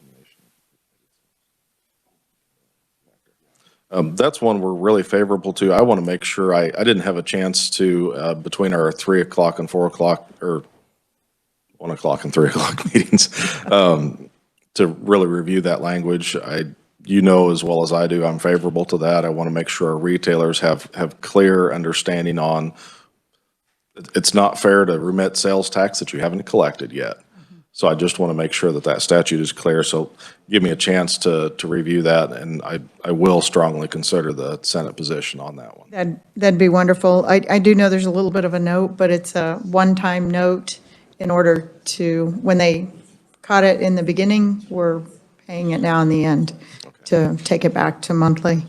That would be greatly appreciated. And we will visit about the food sales tax, putting that in another provision on its own. So, well, thank you, Mr. Chairman. I don't have anything else that we've gone over thus far.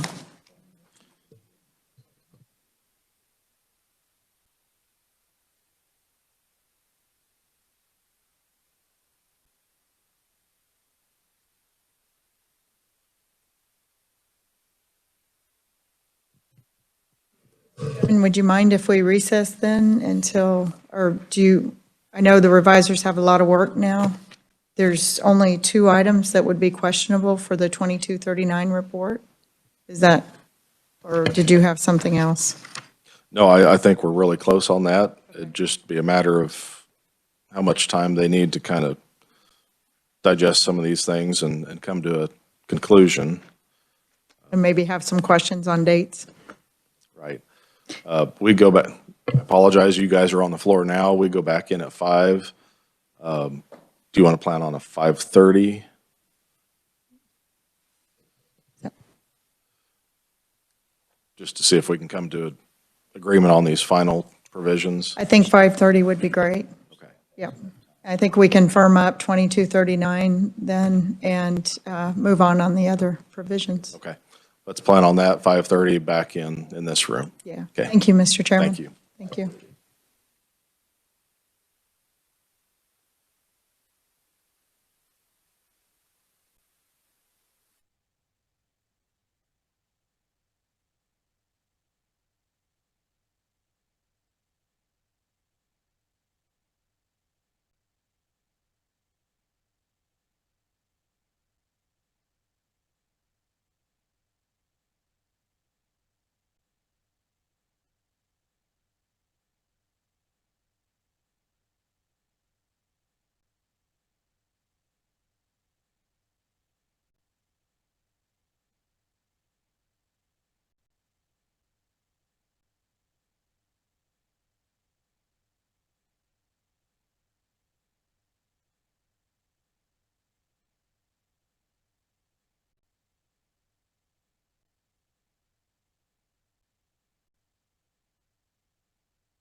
Madam Chair, first of all, I'd like to apologize. We were on final action. I didn't realize we were going to be debating the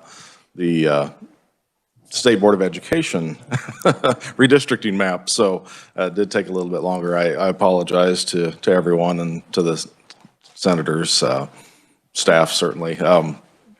Appreciate No your apology patience. necessary. We understand. It easily could have been the Senate. Yeah. So, We all understand how it gets this time of year, so thank you for your patience. So,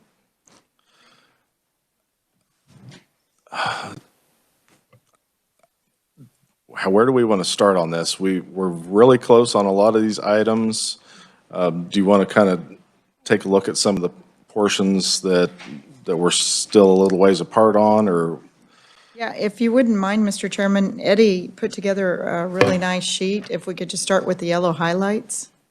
Okay, I'm sorry. I do. Is that a committee document, or is that? That's just my notes, and I ran it by the two chairs. I don't have copies of it, but I can make copies for the next time you all gather together, so people have it. It's, basically a condensed list of the original three-page document. yeah, it's the three-page version cut up into what you went over last time. Okay, thank you. Yeah, why don't we do that? And the first item I had on that, under the property tax items, was our consideration on the residential exemption. On the 20 mills, we're still going from 20,000 to 40,000. We were looking at the formulaic increase, as Amelia had explained that very, very well and thoroughly. I did visit with research on what those numbers looked like, because as I plug in, you know, if you do an amortization on that growth in there, even though it's a 10-year average, it does continue to compound and it does continue to grow. And I was concerned about what that looked like in the out years. One thing I guess I would like to propose at this point is accepting that position, but would you consider it only on existing property to where new construction would go on and it would not be held to that, I'm not sure what I want to say here, but it wouldn't be included in that growth. And perhaps if I did a bad job of explaining that, I think Eddie might be able to explain that better if you are curious on what I'm trying to accomplish there. Actually, Mr. Chairman, if you would be receptive, I'd like to keep new construction in and maybe consider a 3-year, every 3 years, take a look at the formula and adjust the number accordingly. Would that, or at a certain year, and just, that way we have a consistency with how we figure the revenue neutral rate. We included new construction in it. We just keep it consistent across the board for valuations. It's just an idea. Instead of adjusting it every year, maybe we adjust it every other year or every third year. Would that? Okay, so have the increase formula your- in place, Yes. but then only make the adjustments every occasionally? Yes. Okay. I think that sounds reasonable as long as staff understands the intent on what we want to accomplish. It would not be an annual adjustment. It would be based on, you could say an even year adjustment, or you could use a 5-year, every 5-year adjustment. But it would be, the adjustment would be made on X number of years, or primary numbered years would even be. Mr. Chairman, I think I understand the concept of only making the adjustment on a, biennial, triennial, every 3 years, 5-year, whatever you decide. But in the calculation of the adjustment percentage itself, are you looking at an average of annual increases or an average of those 3-year increases? I just want to, there's two components. How often are you going to adjust, but also how are you going to calculate the adjustment?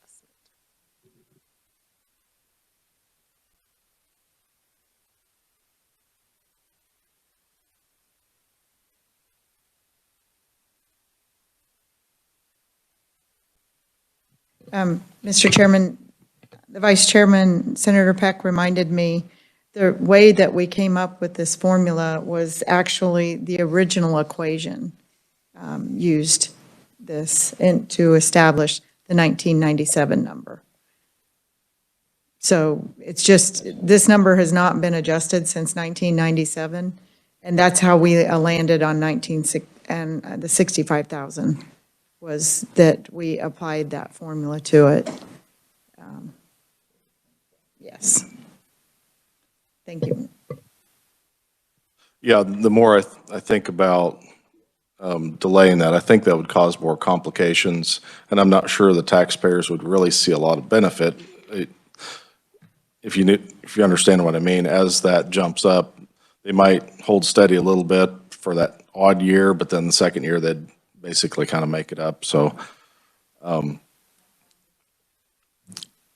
well, and even looking at, just running the numbers, if it's at 40,000 now, if you assume a 4% increase, which research said if we look back right now at the last 10 years, it's about what it is.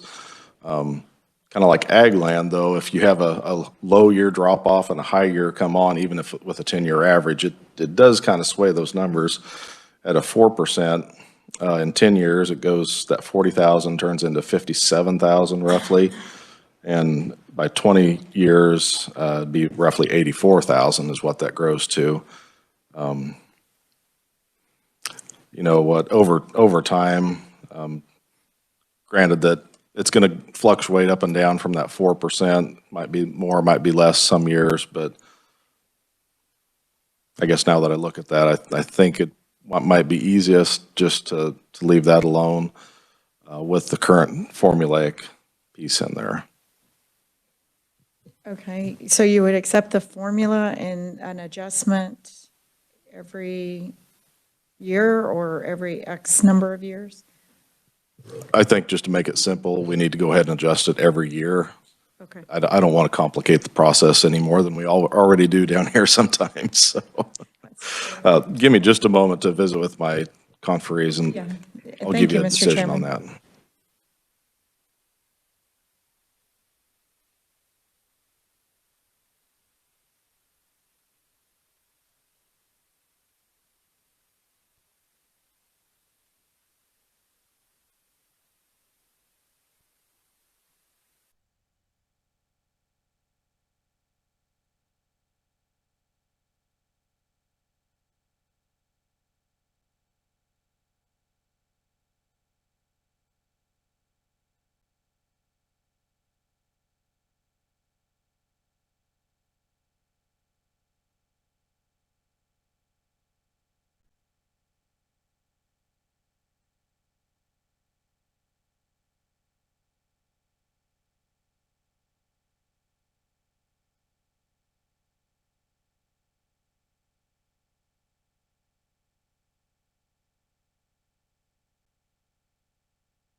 Madam Chair, I have confirmed we are okay with using the annual adjustment and the formulaic piece that is contained in that provision. Thank you, Mr. Chairman, and we'll accept your offer of 40,000 for an adjustment.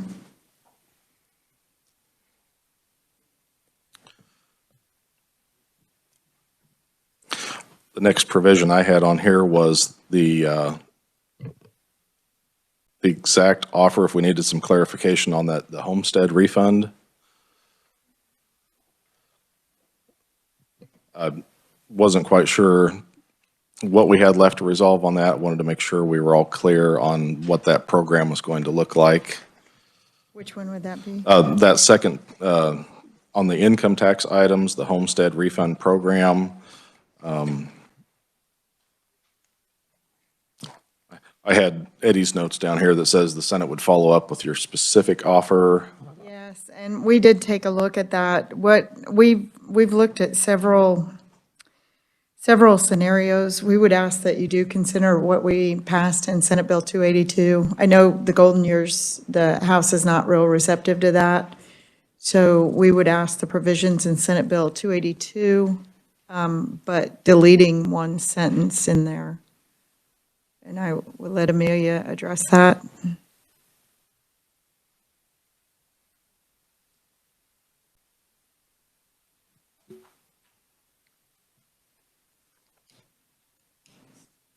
Mr. Chairman, Senate Bill 282 provisions relating to the Homestead Refund Program. In 282, it's referred to as part of the Homestead Refund Program.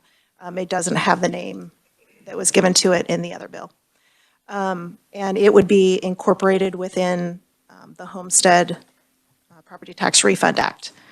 I kind of think of it as a kind of option 2 within the homestead, that the provisions would be eligible taxpayers, if they are eligible for all 3 programs, would choose one of the 3. The change, though, I think that they are talking about, you can, on page 15, it has to do with the base year, and that my understanding is that the base year currently, the language in 282, there's a statement, the last sentence of B1 would be removed. And then there would be a provision added, I'm just conceptually putting it out there, that the base year would need to, the appraised value of the homestead would need to be $350,000 or less in the base year. But after that, it would no longer be a qualifier once it's set in the base year, once it's the claimant is eligible in that base year. So for instance, if their valuation would change, it would not throw them out of eligibility for the program.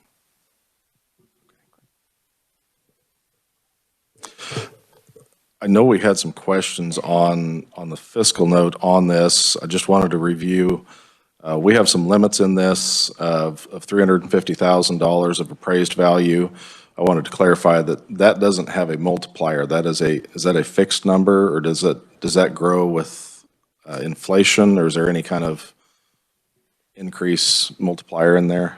I missed the first part of the question. Were you referring to the appraised value of $350,000? Yes, No, there is not an adjustment to that provision. There is an adjustment to the upper limit household income threshold in subsequent years after the first year, that there is an adjustment for eligibility on the household income. Okay, and I'm assuming that's CPI, or?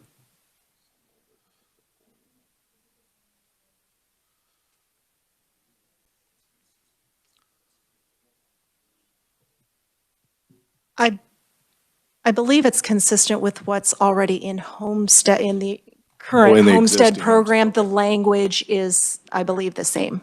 Perfect. And it's the annual inflationary adjustment provided for in the federal Internal Revenue Code. And I do know that I had asked research earlier, because as this program starts, I think it starts out at like $6 or $7 million, and then it kind of stacks for a certain number of years until I wouldn't say it stabilizes, but that initial growth stops, and then it's just kind of the normal growth from there. Does research have some data on maybe what that final, either the number of the years and approximately what that total final fiscal impact would be once we reach that number of years? I do not have the approximate impact at the end of those number of years. It is 14 years that it's kind of projected to continue to have that stacking effect, so to speak, prior to it reaching its normal growth phase. If it was 7 times 14, just general ballpark, that'd be about $100 million at the end of that 14 years. I mean, just doing 7 times 14, understanding that there would be other growth and other factors in play there as well. Yeah. And Mr. Chairman, we would be receptive to changing parameters to make your comfort level on the fiscal note acceptable. Okay. That being the case, which parameter would you like to change? Either the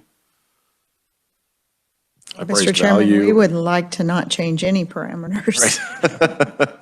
So, but in order to increase the house comfort zone and to get the program established, maybe the increasing income might be a parameter that could be looked at.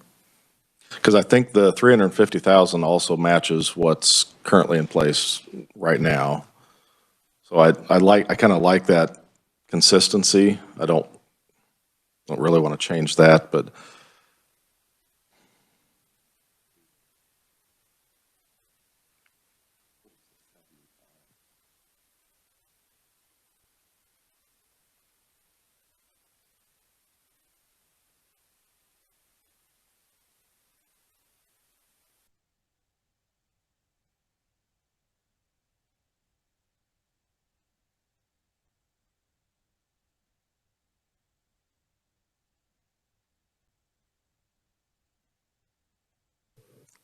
Madam Chair, I think at this time, we'll go ahead and we'll go ahead and move forward with what's currently in place. Once we take a look at all the overall changes here and we see approximately where we're at on the fiscal note, I know we'd mentioned tax credit programs and things like that at one point. It's my anticipation that we'll go back and kind of do an overall checklist on this, and if we need to make some adjustments at that time, maybe we can see where we can best make those adjustments to provide the most benefit to Kansans. That would be great, Mr. Chairman.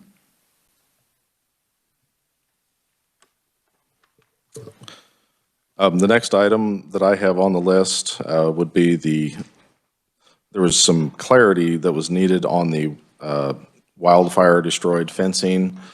The Senate had put in a really good provision of kind of setting a statute of limitations on when those producers are eligible if their fence was destroyed. I think, was it a 2-year? Okay. I don't know if that was clear or not, but I would like that to be included. I think that was a good choice to put in there. We don't need, for Department of Revenue to try to come back 5 or 10 years later, that would be very difficult. So I think that was a wise choice and would be willing to add that if it wasn't already in place. Thank you, Mr. Chairman. And I know that there was some debate on who was to declare disasters at some time. Are we clear on that language also? I think as it exists in the bill right now, it needs to be either a federal, state, or local declared emergency. County commissioners have the ability to declare an emergency. At one point, we were talking about having the adjutant general verify the damage. It really got convoluted, and I think that the simplest way to do that, if there is a local disaster that isn't declared as a statewide disaster or a state disaster, the local county can still declare that. They have to register that with their county clerk, so the Department of Revenue has a place where they can go to get that resolution that declares that disaster and verifies for their records. Okay, thank you, Mr. Chairman.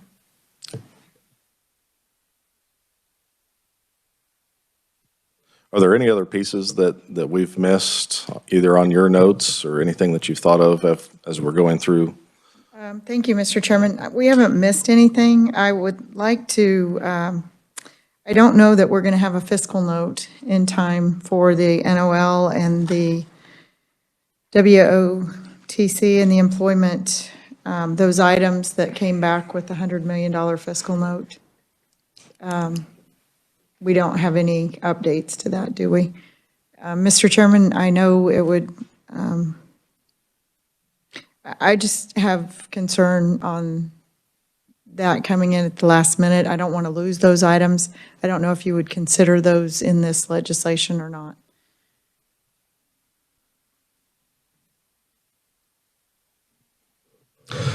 Well, Madam Chair, thank you for that proposal. I'll be honest, when I came in here and we kind of talked about doing this large bundle with some of the small non-controversial items, I kind of had a dollar amount in my mind of 10 million or less. We could consider those. We've put several provisions in this bill to where I kind of thought some of those larger ticket items would go into the other bill. You know, right now we've still got the residential exemption on the 20 mills. And we also have the Homestead Refund program, which are significant fiscal notes. Yeah, we appreciate you doing that, Mr. Chairman. I understand what you're saying. I just hope we don't lose those bills, and we'll try to get them in the next one, maybe. Would that be okay?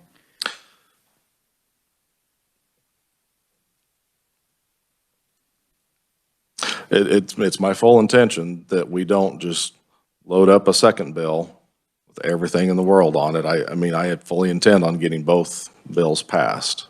Okay. Yeah, I just hope, not just past the chambers, but past the governor too. Oh, certainly. That's my concern, yeah.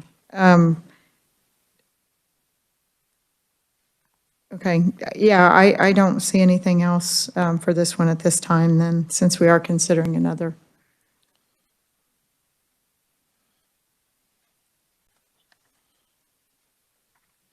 Mr. Chairman, I would ask, though, for clarification, we had asked you to consider the sales tax prepayment accelerated. Would that be acceptable in this bill, or would you prefer it to another bill? I think I would like to put that in the following bill, Okay, just for clarification. It's a large fiscal note, but it's kind of a one and done because it just shifts that revenue from one month to the other. So it's in my mind, it's really kind of a zero fiscal note after 2 months, after 60 days. But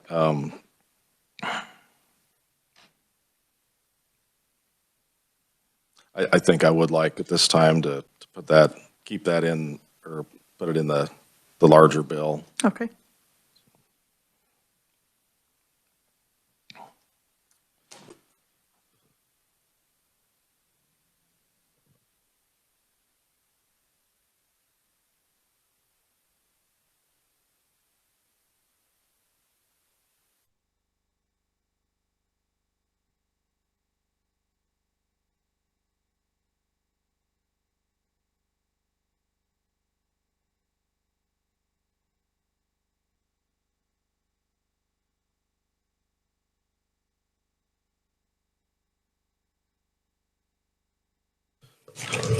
I almost forgot.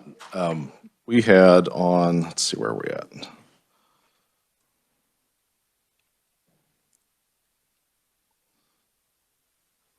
On the Atchison County, I did work with the League of Municipalities and Kansas Association of Counties, and we have drafted language. Would you like to see that for the proposal? I forgot that we had that hanging out there. That would be great, thank you, Mr. This was language that they helped draft to make sure that the intent was clear on that.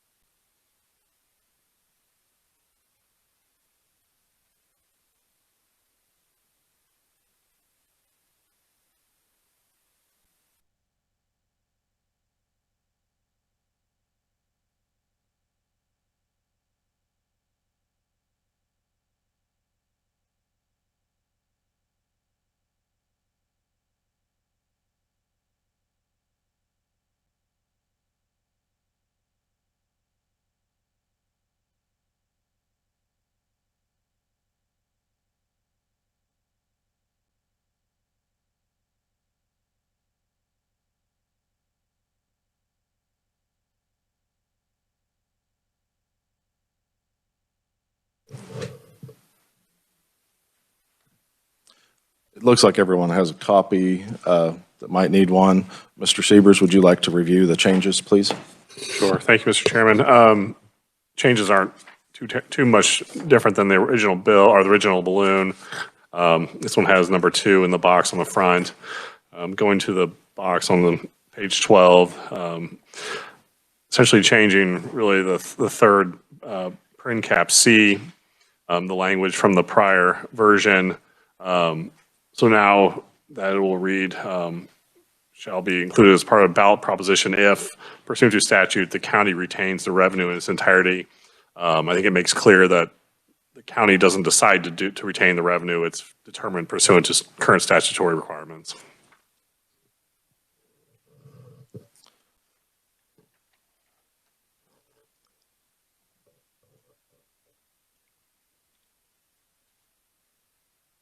Just for clarification, Mr. Chairman and Adam, I want to make sure this isn't the language that will show up on the ballot.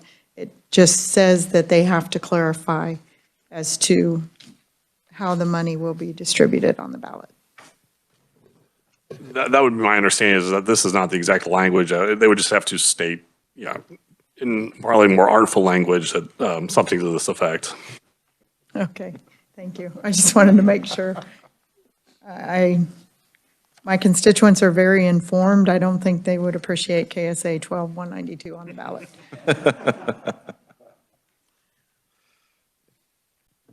That is actually the apportionment formula, just so, It okay. is, but I don't think they'll know. Yeah. Well, at least now they know where to look it up if they need to. That's true. Does that language meet your approval? We're fine with it. Thank you. Okay. So we'll consider that one adopted? Okay. Madam Chair, there was something that was brought to my attention on the aviation tax credit. I just wanted to make a request and see if that's what your intent is on that, or your desires. When the House had passed that out, I think we had an implementation date of 2022 tax year. It's a tax credit, so it won't actually be in effect until next year's tax season. But I think the current language, it's starting in 2023 tax year, so it'd be 2024 that they would be eligible for that. I know that was something that was changed. Was that just because that was taken up last year? We adjusted that 1 year out. Is that something that you would consider moving back to 22? We would consider it. What would be the fiscal note change? Thank you. That is a fiscal impact.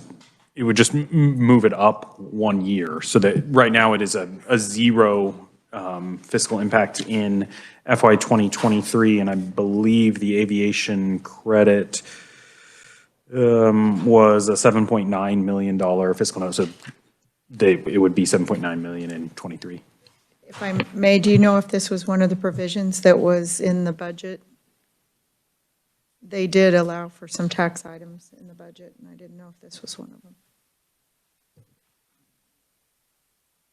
Do you mean in the governor's budget or the? No, in the Senate budget. The Senate included 282 in their provisions, and they had the starting date as 2023, not 2022. So I didn't know how this would impact provisions in the Senate budget. And I don't know where the negotiations are on that either. Yeah, I'm not certain in terms of where that is as far as the budget goes.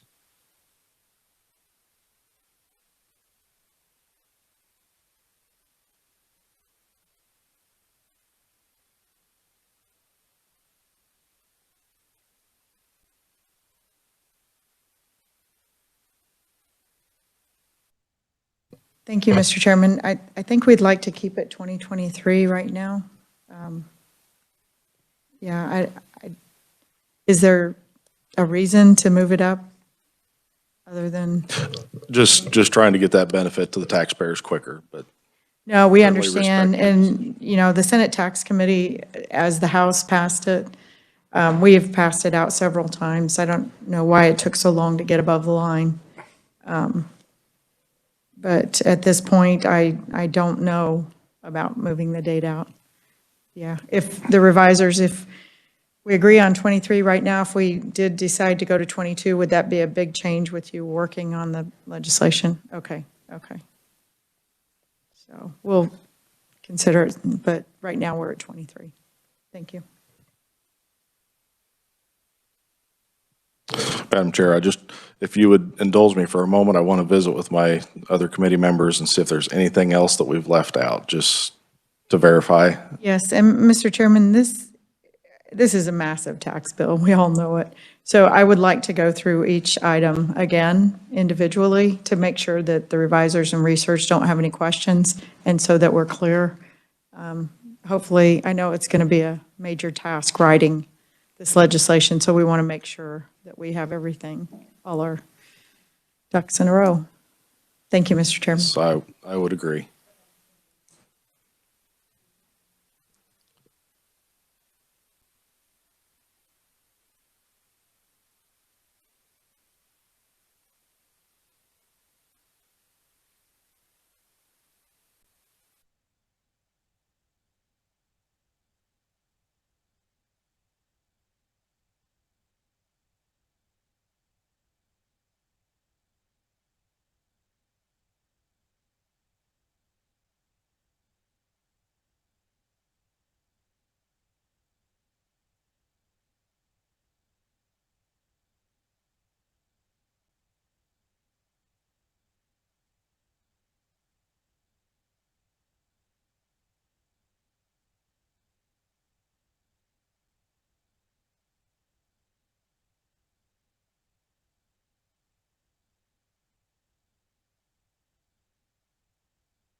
Madam Chair, I have one final offer to make before we review that. We've had a couple of issues, both House and Senate positions, and I want to make one final try at this.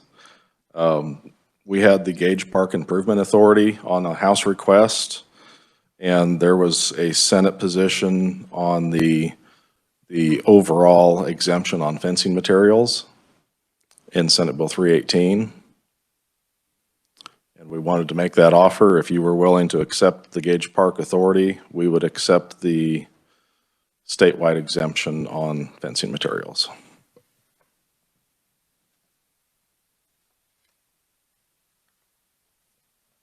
Mr. Chairman, we're going to have to digest that one. I had very clear instructions to not accept another taxing authority unless we were willing to get rid of one. So that's a very sweet offer. Very enticing, but we'll consider it as we work through the list. How's that? Fair enough. Thank you. And I do know that we need to come back and visit the, when we get to it on the list, we're not firm on the sales tax exemption for disabled veterans. There's still some questions on that. Yes, that's correct. Okay, thank you. Great. So do you want Eddie to start kind of going through the review? Okay, I'm gonna start with property tax items. The first bullet point that I have on my list is the antique utility trailers property tax exemption. That would be as it was in 2597 with the exception of the 35-year requirement rather than the 30-year requirement. The next item that I have on my list is personal property tax proration when the property, and this is for personal property in the other classification, when the property is sold or acquired during the year. The next item I have on my list is the CRP grassland land classification specification provision. The next item is the zoos and incidental agritourism property agricultural land classification. The next item is the revenue neutral rate procedures and complaint process from 2597. The next item I have is the change to the revenue neutral rate provisions such that the 20 mills alone cannot trigger the notice and hearing requirements from HB 2724. The next item I have is the residential exemption on the 20 mills going to $40,000 and providing for future formulaic rate increases as the bill previously had. And the final property tax item bullet point that I have is the telecommunications inventory and work in progress property tax exemption from House Bill 2719. Unless, that might be a good place to pause and just make sure that nobody's got anything there before I move on to income tax items. Right, and I think, if I may, Mr. Chairman, we're good on the dates, and I have an estimated 45 million on the 20,000 increasing to 40,000, and an estimated 70,000 on the inventory on the work in progress. Okay, I just want to keep a running total so that. Yeah, and Eddie, I think you'd kind of put those totals match. I think that's what I had on mine as well. I've got slightly lower on the I've got 42.8, 44.5, 46.3 being the residential exemption over 3 years, so. I was being generous. You were just rounding to the nearest 5 million kind of thing, and Absolutely, take it down. sure, and I think the work in progress was a combined 100,000 across the 20 mills and the 1.5 mills. Thank you. Moving on to income tax items. The first item that I have is the Homestead Refund Program expansion to include the base year benefit calculation, and including a provision that specifies that the base year would not be reset, as Amelia had previously described. Next, the SALT Parity Act. Next, the State Historical Society checkoff provisions. Next, the Technical and Community College Contribution Tax Credit with the following specifications. A 50% tax credit that will be non-refundable and non-transferable. It will be capped at $250,000 per taxpayer, $500,000 per institution, and the overall program will be capped at $5 million annually. The next provision that I have is the Short Line Railroad Infrastructure Tax Credit, and it would include the House Committee amendment. The next provision that I have is the R&D tax credit changes from HB 2394. The next is the Aviation Tax Credits from Senate Bill 282. The next is the Teacher Classroom Supplies Tax Credit from Senate Bill 282. And the last income tax bullet point that I have on my list is the Rural Opportunity Zone extension, but not expansion from 282. And that's another good place to pause there at the end of income tax items. Would you mind reviewing the fiscal notes on those? Just for 2024, that, or 2023, pick a year and. Do you want me to do the fiscal impacts now for this, or wait until the end and do everything? I can do whichever you want. Okay. I think it'd be a good idea to know how much we've spent just on the income tax provisions. If we can total those up, just give a rough estimate on where we're at on those programs. The homestead base year begins at 6.9 million, goes to in 23, 14 million in 24, 21.6 million in 25. It does, as we discussed, it does continue to increase for another 11 years thereafter. The college contribution credit is $5 million per year. The short line railroad credit is $8.7 million per year. The R&D credit is $0.9 million per year. The aviation credits are a combined $7.9 million per year beginning in fiscal year 24. The teacher classroom supplies credit is $10.4 million in 23 and 24 and $10.5 million in 25. The Rural Opportunity Zone extension has no impact for fiscal years 23 or 24, but it does have a $5.5 million impact beginning in 25. That's when the extension of it starts becoming effective. And I believe that is the end of the income tax provisions that have fiscal notes.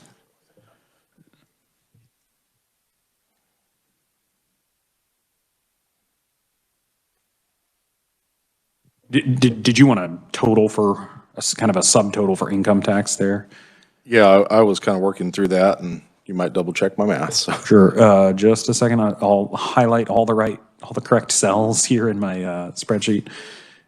It appears to me that it is 31.9 million in 23,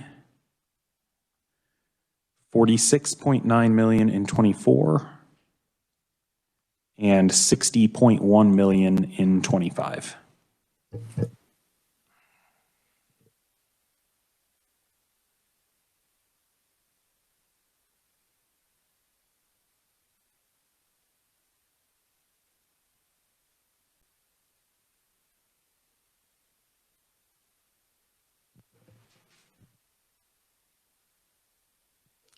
Okay, I think we're ready to, do you have any questions, Madam Chair? Okay.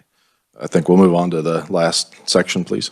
All right, the first item in the last section is the disaster destroyed agricultural fencing sales tax exemption to include I believe the House definitions and the Senate kind of statute of limitations, so to speak. This is actually a place where I'm going to draw out a question that staff was going to ask at the end, but it's probably most appropriate to ask now, and that is the effective date of this bill. Senate Bill 318 had a Kansas Register effective date back in January when it was introduced. The revisers may have something to offer in terms of the size of this bill and what that might involve in terms of a register effective date, and also in light of the kind of point in the year that you are now, if you want to have a register effective date or just have that go into effect at the point of the statute book. The reason I bring that up now is it's most appropriate for this provision, and it also affects which fiscal year the fiscal impact of that provision goes into place. If I may, Mr. Chair, it can take effect with the statute books or with everything else, but we would want to include 2022 disasters in the statute language.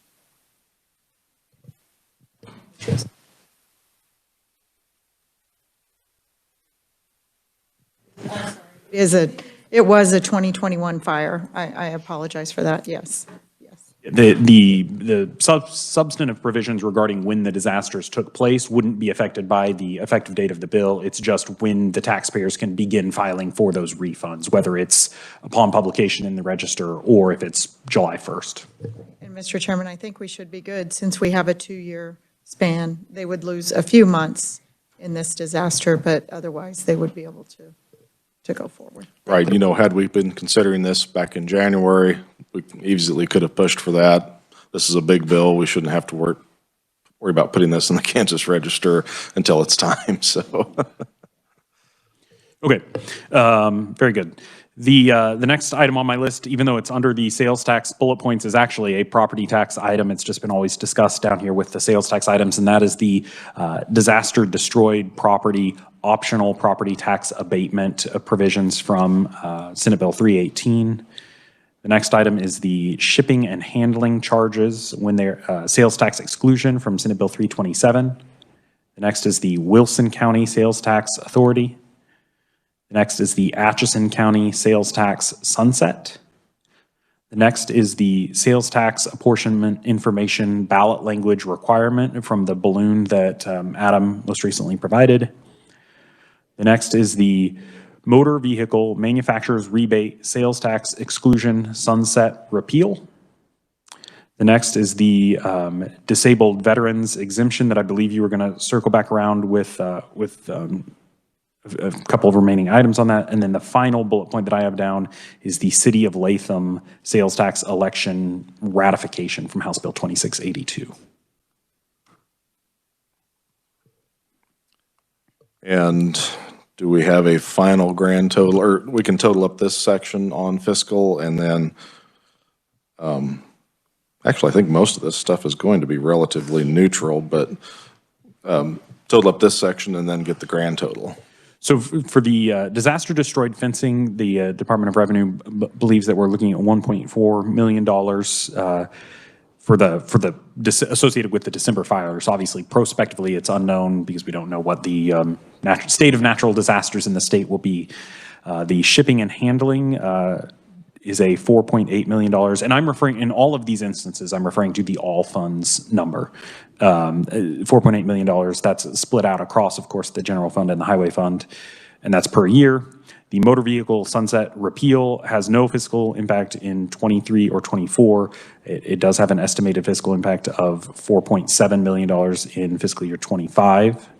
And the disabled veterans exemption is $10.8 million per year. So the sales tax subtotal would be 17 million in '23, 15.6 million in '24, and 20.3 million in '25. The all taxes, all funds total for the entire package is 91.7 million in '23, 107 million in '24, and 126.7 million in '25. And that is what we believe it to be at this point. Do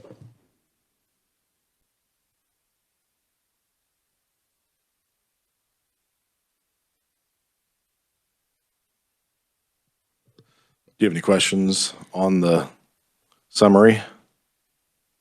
I don't, Mr. Chairman. Yes, I don't. Two things I wanted to address. Going back up to the income tax items, I had a conversation with the original proponents on the tech college bill. There was an existing credit in place that was set at 50%. And it was not utilized because there weren't enough donors that felt like that was an adequate investment. And I guess I just worry that if we're reinstating the same program that wasn't utilized, I know we've jumped back and forth on this, and I apologize, but would you consider trying to make that a 60% to see if that was enough incentive to encourage some contributions? Chairman, we'll take a look at it. We'll visit. Yeah, thank you.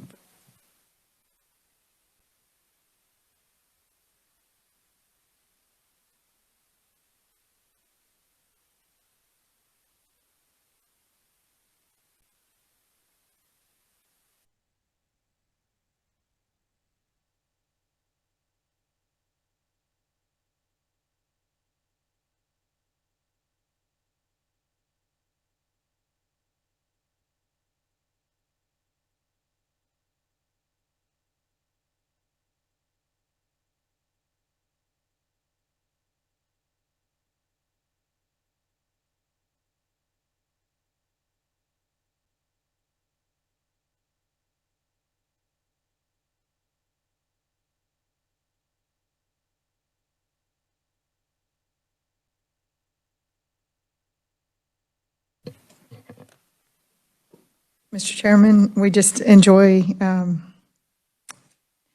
negotiating with you guys on tax, and we're more than glad to accept the Senate position that we previously had of 60.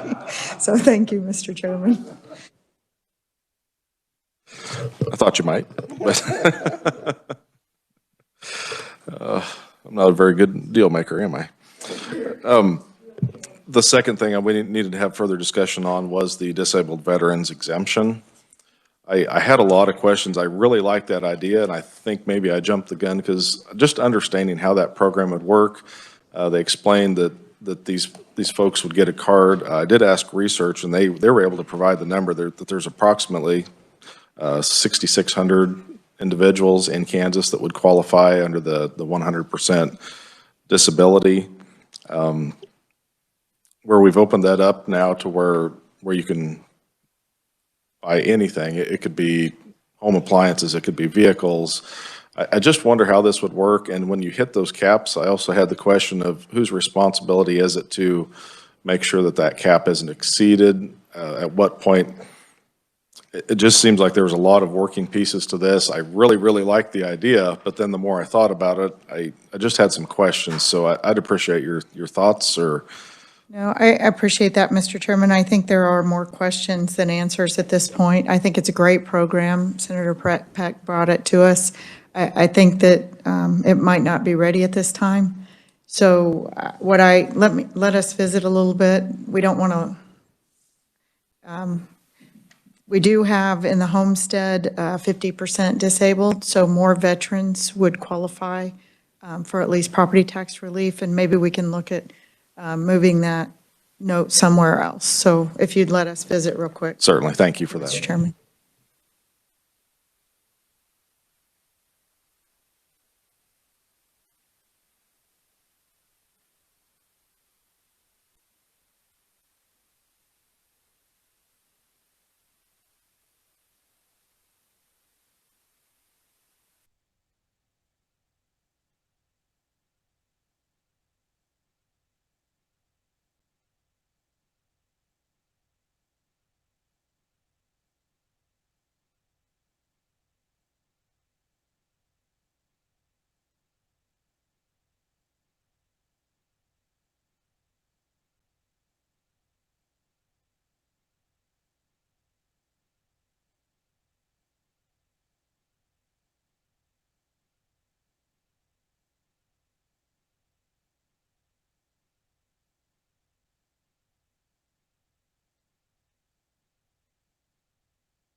Mr. Chairman, we very much appreciate you considering the Disabled Vets Program.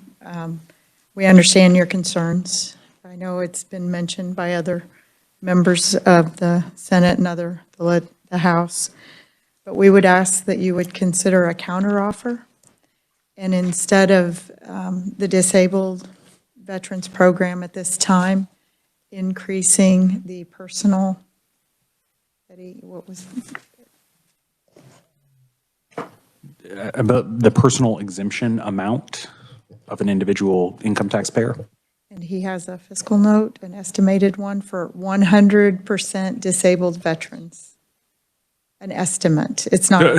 What I have is an analysis of the state's maximum likely exposure here, and I'll walk you through the entire room through my calculation on that since it's a calculation I just did as it relates to that. So the provision that Senator Tyson is referring to is in KSA 79-32121. That's the regular personal exemption amount of an individual on their income tax. And this, my understanding is this would provide, in essence, an additional exemption amount for 100% disabled veterans. We know that there are approximately 615, is that the number? Let's say 50, 100% disabled veterans. The personal exemption amount is $2,250. And the top marginal income tax rate is 5.7%. So that simple analysis indicates the state's maximum possible exposure from allowing an additional Kansas personal exemption for 100% disabled veterans of $853,000 per year. And that, once again, that statutory citation for anybody who's looking really quickly is 79-32-121.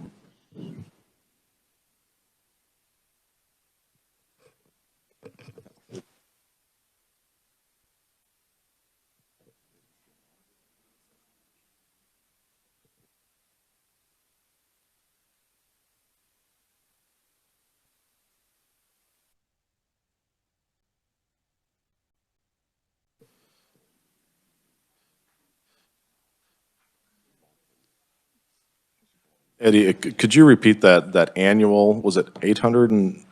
The annual maximum exposure for the state would be $853,000, and that would allow for the 100% disabled veterans to receive an additional personal exemption amount. So instead of receiving one 2250 exemption, they would receive two of them, or a total exemption amount of $4,500. I did that math correctly. So this is something that exists now, and we would just be increasing that. It wouldn't be tied to sales tax at all at that point, which I think that clears up a lot of the questions we had on how that mechanism would work. I just want to be clear, the personal exemption amount of individuals exists now. There isn't a special one for 100% disabled veterans under current statute. This would be providing for an additional for them under the statute. Okay, yes, thank you for that clarification. Madam Chair, let me visit with my conferees and we'll give you an answer.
Madam Chair, I think we're in agreement that simplifies a lot of the issues that we had with that, and it still gets that added benefit to those 100% disabled veterans. We certainly appreciate their service, and this is a excellent way to show our appreciation. A lot of times I've had in-house tax, we've had multiple military proposals. I understand that this is kind of narrowly tailored, but we do appreciate all that they have done for their country, and I think this is a good way to show that appreciation. So we would accept that in place of the disabled veterans sales tax exemption, the Senate's offer on that. Thank you, Mr. Chairman. I know we still have about 10 million in play, and we'd like you to consider that when we go forward on some of the notes that we'll see. Okay. And we did ask for an estimate. I have a feeling it's going to be an extremely high estimate, but if you would indulge us just a couple of minutes, Okay. Mr. Chairman. Estimate on, Senior citizens. okay. Yeah.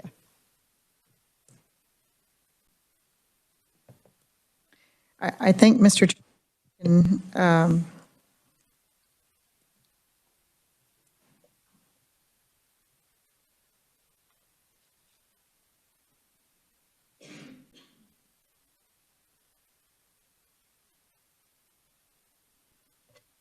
is there anything else that we were still considering the gauge and the fencing? Let us talk about that real quick. Thank you. Yeah, and I don't know of any other outstanding items at this point, so.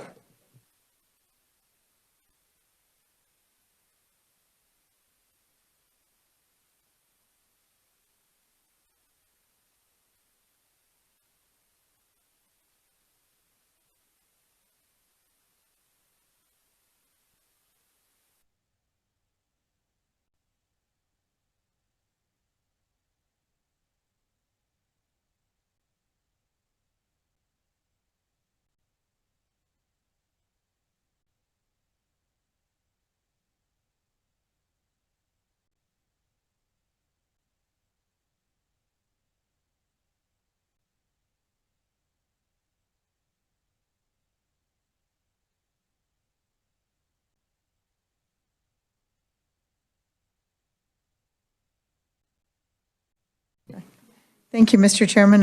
I think we will decline the offer on the fencing and the gauge, but we very much appreciate it. I think we've got a very good product here.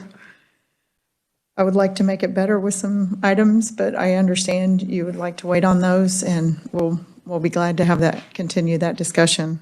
But this would allow the revisers to begin work, and I think it's a product we can sell to both chambers. I would concur with that. Disappointed in the decision, but I know we've bartered back and forth. The best solution is when nobody walks away perfectly happy with everything they got. They all gave a little and took a little, and I appreciate all the hard work that we've put together on this massive tax bill. So thank you for your consideration on all the offers and all the discussion. Thank you, Mr. Chairman, and we look forward to continue work. We're solid on 2239. And then when would you like to consider the other legislations? I know especially the food sales tax and other, I know we're anxious, as others are, to move on that legislation. Okay. Yes, I believe we're going in at 10 tomorrow. So again, whatever time you want to start meeting in the morning, we could.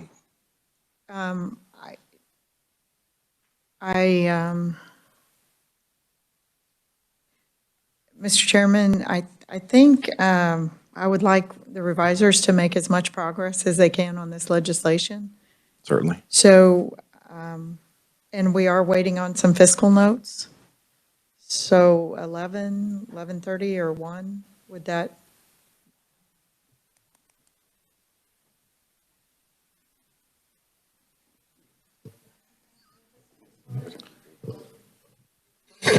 Yeah, procedurally, I'm sorry.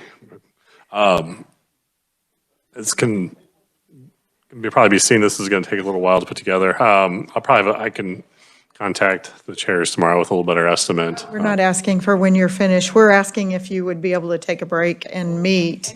Absolutely. Yeah, Yes, sorry. we are not asking for a commitment. We don't want to interrupt your work, but we do want to proceed too. So it's walking a fine line. Does 11 o'clock work? Okay. That would work with the House easily, and Okay. 11. Okay. 11. Okay. okay. Thank you, Mr. Thank you again Chairman. for all your hard work. We You appreciate too. it. Thank you.